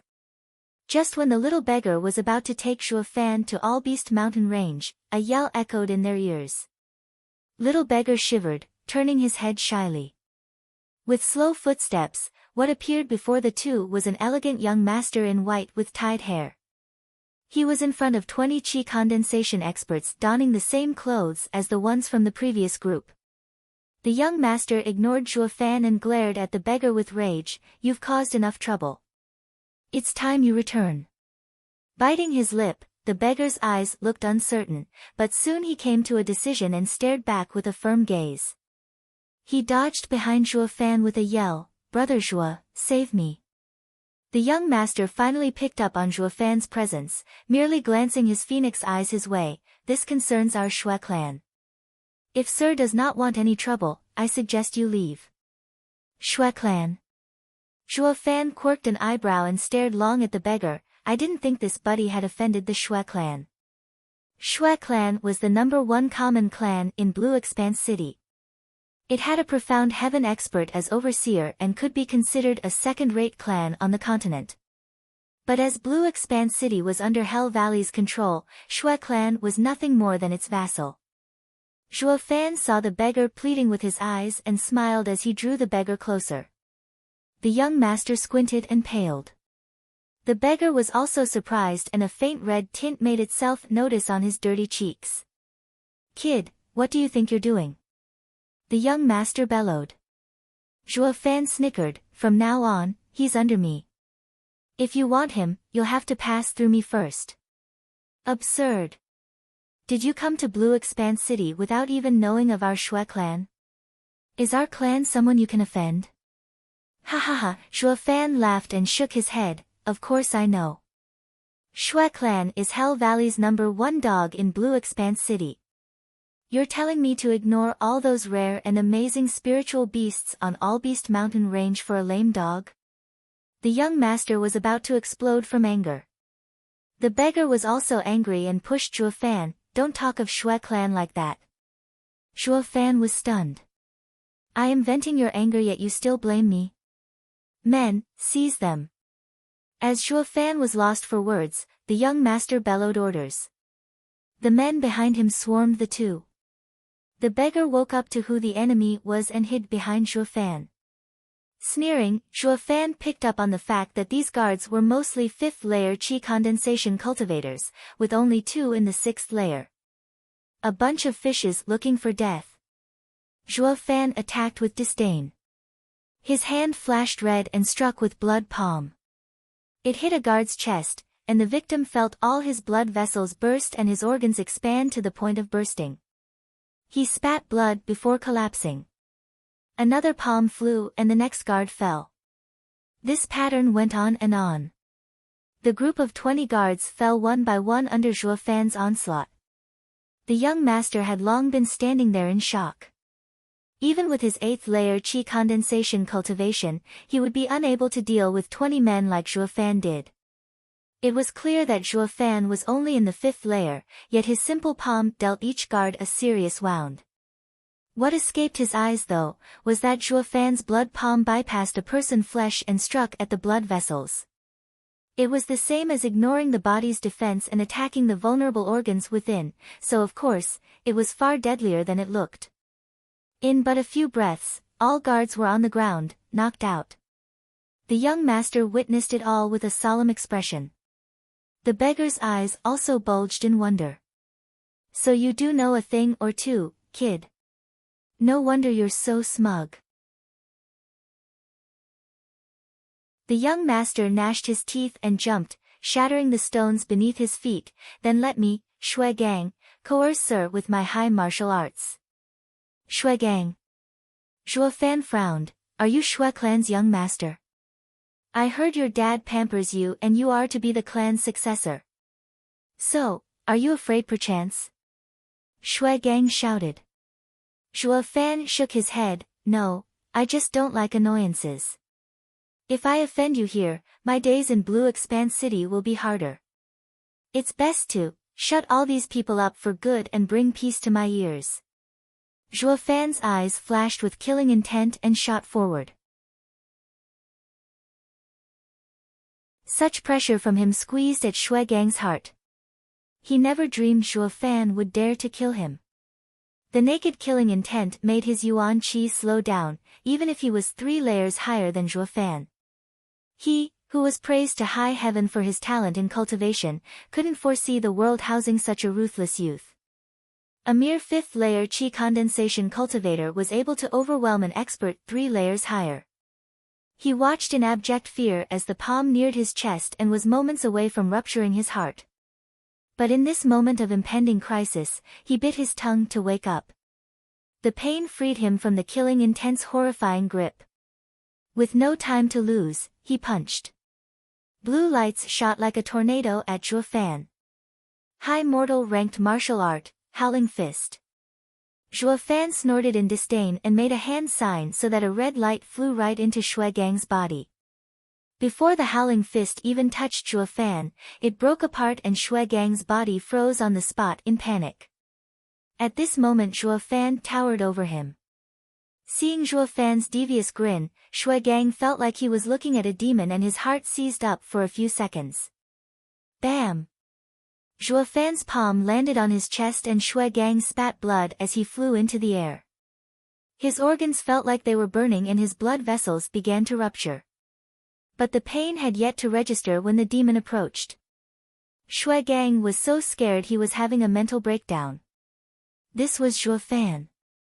He didn't strike with another palm and instead, Zhuo Fan grabbed Shui Gang's neck with a sneer. Young Master Shui, worry not. After you die, your servants will follow in your footsteps, down to the last one. This should keep the Shui clan from chasing me all over for at least 3 months. Let's make this case cold. Zhuo Fan tightened the chokehold and Shui Gang felt his throat almost breaking, he could even hear his bones creak. He was on the brink of death. Besides agony, nothing else was felt. Not for the life of him could he understand what he did wrong. Wasn't he only going to bring Ninger back? Why did he meet a reaper instead? A ruthless killer. I forgot to read my future before heading out. If his neck wasn't being crushed by Zhuo Fan, he'd be wailing and bawling. Damn it, what rotten luck. Stop.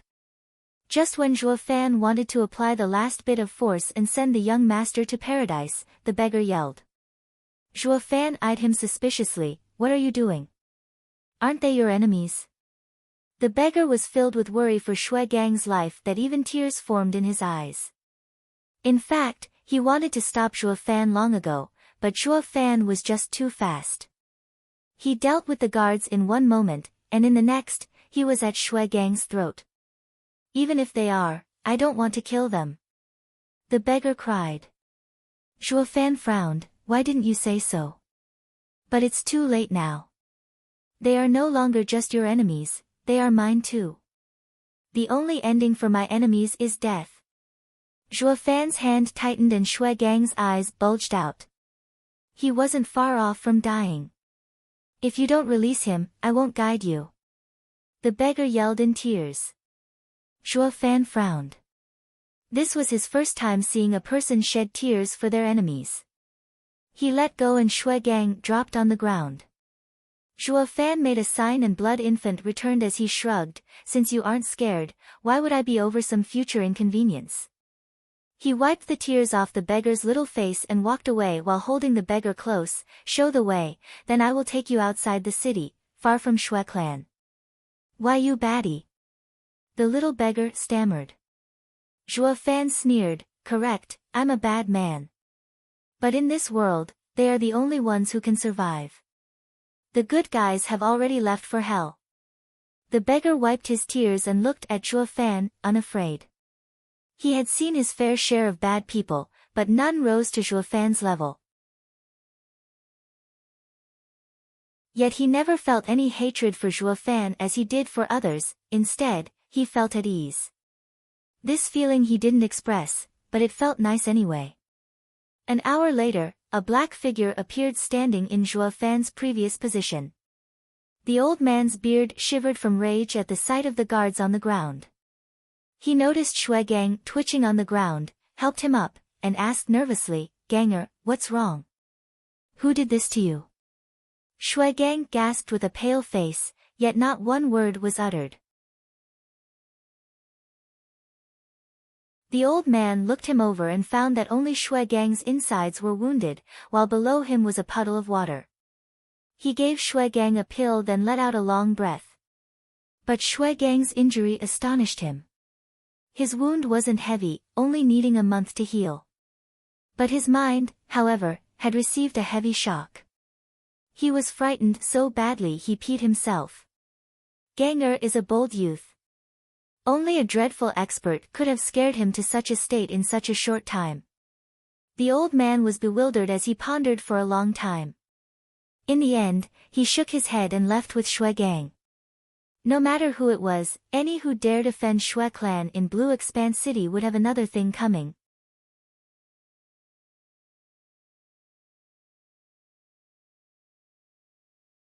Chapter 55, Peak Bone Tempering Stage.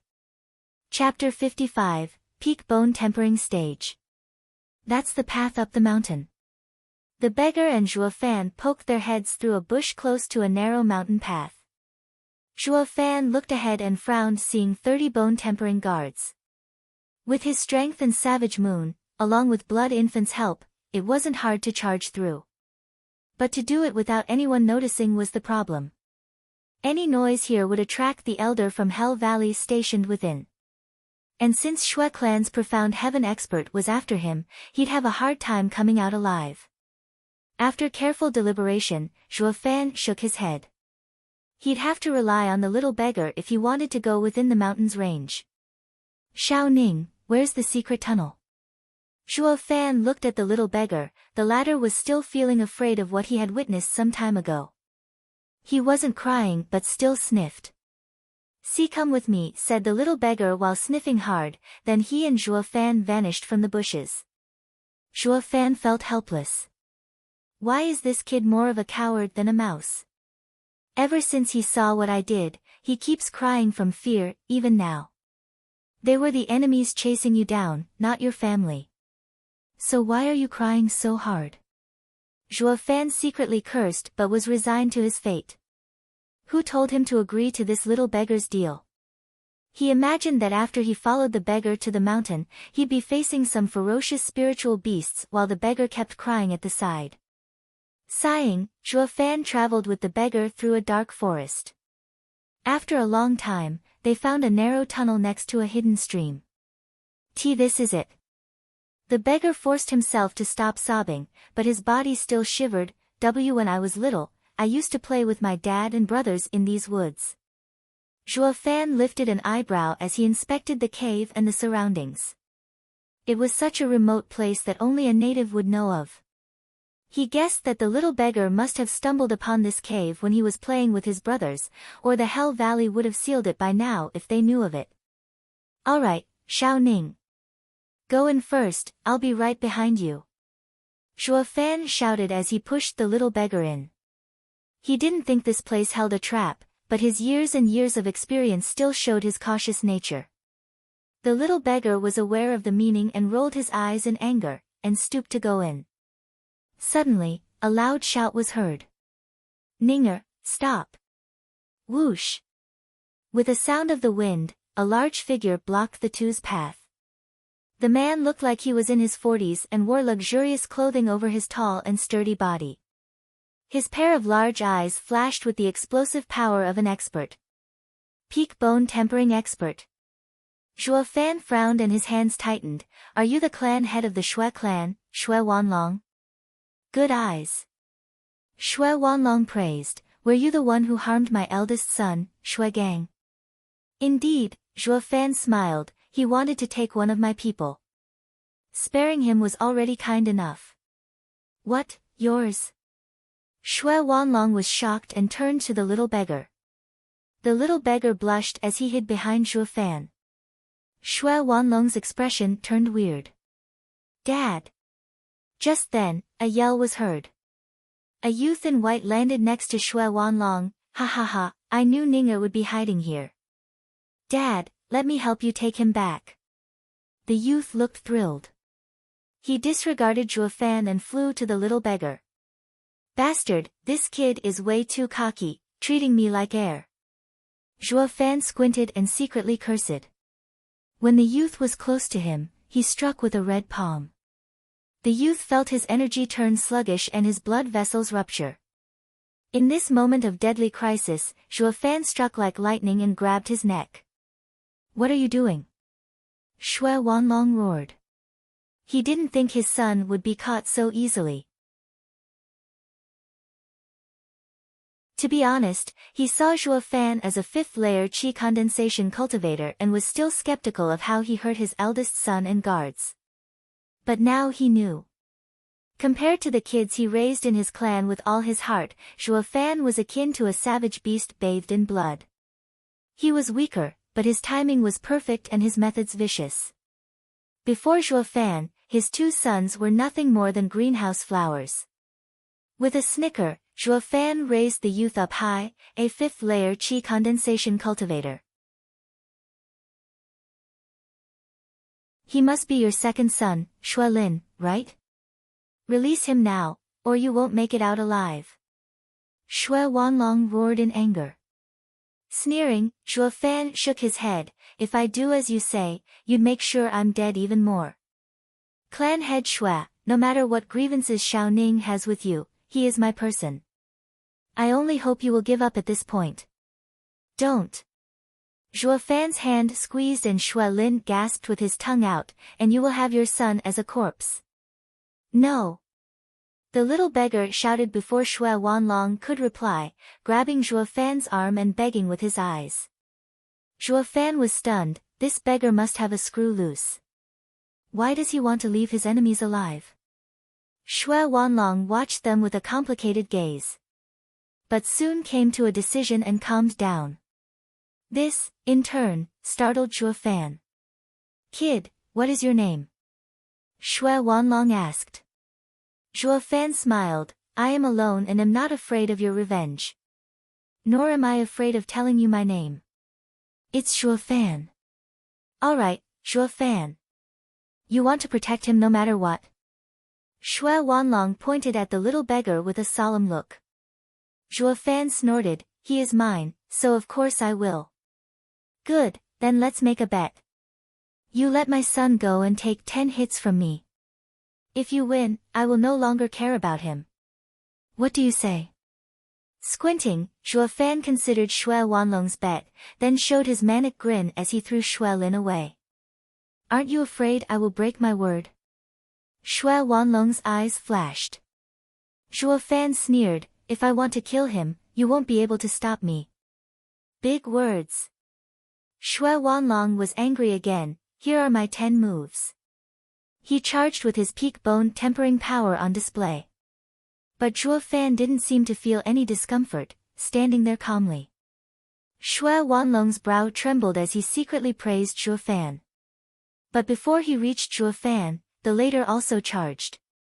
This puzzled him greatly. Even if this kid is a seasoned fighter, he can't fend off a bone-tempering expert. So why? He saw Zhuo Fan's hand shine and Savage Moon appear. Basked in a silver glow, Zhuo Fan sped up and was before Shui Wanlong in an instant, ready to attack. Third-grade demonic treasure. Shui Wanlong was shocked and turned to the side in an attempt to dodge. But a red light darted out from Zhuo Fan, aimed at Shui Wanlong. Got you. Zhuo Fan grinned with killing intent. But just as Blood Infant was about to enter Shui Wanlong, it was repelled. As it bounced off, Zhuo Fan felt his blood stirring from his connection with it. His hand moved and he slashed with Savage Moon. The silver light trailed past Shui Wanlong's face. When both of them stopped, Zhuo Fan was standing in Shui Wanlong's original place with a solemn look. Just now he had planned to take Shui Wanlong's life in one hit by using Blood Infant and Savage Moon. But unexpectedly, Blood Infant bounced off and the recoil veered his attack. He turned back to see Shui Wanlong's chest flash, and shouted, "Second-grade defensive demonic treasure." His heart grew heavy having found out the reason. Against such a defensive demonic treasure, his chi condensation Blood Infant was useless. He could only rely on Savage Moon in this battle. As Zhuo Fan felt gloomy about the upcoming fight, Shui Wanlong's jaw dropped in shock. He didn't foresee that a fifth-layer chi condensation kid would have such terrifying power. If he was a moment too late, his head would have been sent flying right now. Recalling his bet with Zhuo Fan, he felt a cold shiver run down his spine. Blast it, as the matter stands, it'll be good if I can at least keep my head after 10 moves. He then looked at the chain mail on his chest and sighed. Thanks to his father warning him that the man who took Ninger might have been an expert, he wore this armor. He was unclear as to what was Blood Infant's use, but he knew death wouldn't be far away once it got into his body. Then he turned to Zhuo Fan, who was looking at him as if to devour him, and broke out in cold sweat. This was his first time meeting such a dreadful opponent. Even more so when this opponent was in the fifth layer of chi condensation. Damn it! Is this kid a monster? Gnashing his teeth, Shui Wanlong braced himself for what's to come.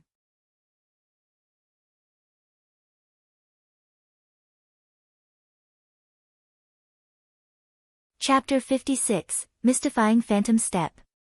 Chapter 56, Mystifying Phantom Step. Zhuo Fan stared at Shui Wanlong, thinking hard for a way to finish his enemy. Shui Wanlong was the same, yet his eyes seemed lost. He saw no hesitation from Zhuo Fan, but a naked taunt instead. This was not how a chi condensation cultivator was supposed to stare at a bone-tempering expert. It was more akin to a savage beast staring down its prey, and he didn't like it one bit. Being stared down by someone weaker than me feels like I've lost all respect. He decided to rush for an attack and strike awe in this kid. But Zhuo Fan got ahead of him and ran for him first. Second move. Zhuo Fan's sudden action startled him, but soon recalled who he was. Even if it was against a punk, he wasn't about to make a fool of himself. Moreover, only Savage Moon was a threat to him. If he paid attention to it, he'd be fine. It would be no problem lasting 10 moves. If his thoughts were known to others, it would leave them speechless. In a fight between peak bone tempering expert and a chi condensation kid, the former who thought this was but a cat and mouse game was now thinking how to survive 10 moves. Who the hell was strong and who was weak then? And more importantly, who in the hell told him to make a 10 moves bet in the first place? But he had no time to mind such trifles as Zhuo Fan had turned into a silver light. Seeing the silver light approach him, Shui Wanlong exploded with power and retreated. It could be said that he was being wary of Savage Moon, but he was even more afraid that he would end up making an embarrassing scene. Shui Lin, who was thrown down, coughed twice then stared in shock. "Dad, you were the one who brought up the 10 moves bet, not the other way around." Shui Wanlong's face froze, itching to run over and kick his son's rear real good. Can you be even more oblivious? This kid's toy is sharp and you want me to play around with death? Shui Lin was ignorant of his dad's struggle and kept cheering. But Shui Wanlong's face was getting more and more ashen. Zhuo Fan didn't even get to touch Shui Wanlong's clothes in the first 5 moves. But he saw through Shui Wanlong's intention and became bold. With a manic grin, Zhuo Fan declared, "Sixth move." He sped up for another attack while Shui Wanlong was prepared to dodge. But this time, Zhuo Fan stepped lightly and turned into 3 figures, surrounding Shui Wanlong. 3 silver lights approached Shui Wanlong in a threatening manner from different directions. Shui Wanlong was startled. But as a peak bone tempering expert, he didn't lose his calm. He kicked the ground and made it explode. The force helped him dodge backwards, almost enough to escape the encirclement. But Zhuo Fan sneered and stepped again. Whoosh! The images dissipated. However, Zhuo Fan appeared from behind Shui Wanlong and cut past his ear. Low spirit ranked martial art, Mystifying phantom step. The two stopped again, with Zhuo Fan standing 3 meters away from his opponent with a smile. Shui Wanlong stood there watching a strand of black hair floating before him. I lost. He couldn't believe it. What was meant to be a test for the kid, ended with his complete loss in the 6th move. He didn't sense Zhuo Fan behind him, but since Zhuo Fan could cut his hair just as well, it could have been his head. In other words, Zhuo Fan was going easy on him. Shui Wanlong swallowed dryly. He was going all out from the 2nd move. But even so. Impossible. The beggar and Shui Lin yelled at the same time. They found it hard to accept that such a powerful expert lost to their peer. Dad, you must have gone easy on purpose, right? Shui Lin ran next to Shui Wanlong with expectation in his eyes. But Shui Wanlong didn't comment. Zhuo Fan watched them coldly. Of course clan head Shui went easy. His first move was just a test, without killing intent. If Dad hadn't gone easy, you'd be dead. Shui Lin was grasping for straws here when he stuck out his chin in derision. But Zhuo Fan just sneered, terribly sorry, your dad didn't go all out. But if he had, his head would have been lying on the ground by now. Zhuo Fan wasn't saying to scare people. Although his first attempt with Blood Infant failed, it only meant that he lost the initiative completely. And that didn't equal losing his chance to kill Shui Wanlong. A bone tempering expert lacked speed in comparison to a profound heaven expert. With Savage Moon's assist, Zhuo Fan's speed matched a bone tempering expert. So, he still had a chance with his speed. What was left then was to deliver a killing blow at the perfect timing. If Zhuo Fan was in the 4th layer of qi condensation, it would have been impossible. But in the 5th layer, he could use spirit-ranked martial arts. And the first one he trained was Mystifying Phantom Step. This was not your average martial art, but one coming from 9 Serenity's secret records, a rare martial art that made use of an array's advantage. The phantom part wasn't important, but it was crucial to bait the opponent. The true killing move came from the mystified path he drew his opponent in. With this martial art, Zhuo Fan could teleport anywhere within a short range. During their fight, the phantoms took all of Shui Wanlong's attention and made him ignore the sudden appearance of Zhuo Fan behind him. If Zhuo Fan had sensed any killing intent in their fight, he would have chopped Shui Wanlong's head off. Shui Wanlong was more than clear on this and accepted his defeat. Zhuo Fan, with a sigh, Shui Wanlong stared at him solemnly, "You're the most reliable youth I've ever seen. I will leave Ning'e with you. Don't fail him." Zhuo Fan was puzzled, what does he mean by that? But Shui Wanlong didn't explain and hugged the little beggar. "Ning'e, go and don't return. Follow your dreams." "Dad!" The little beggar cried rivers. Zhuo Fan watched in shock. "Dad? When did Shui Wanlong have a 3rd son?" But soon, he yelled, "Hold on, your 3rd young miss, Xuaningxiang." Rolling his eyes, Shui Wanlong patted Zhuo Fan's shoulder. "Kid, I thought you were smart, but you found this out only now.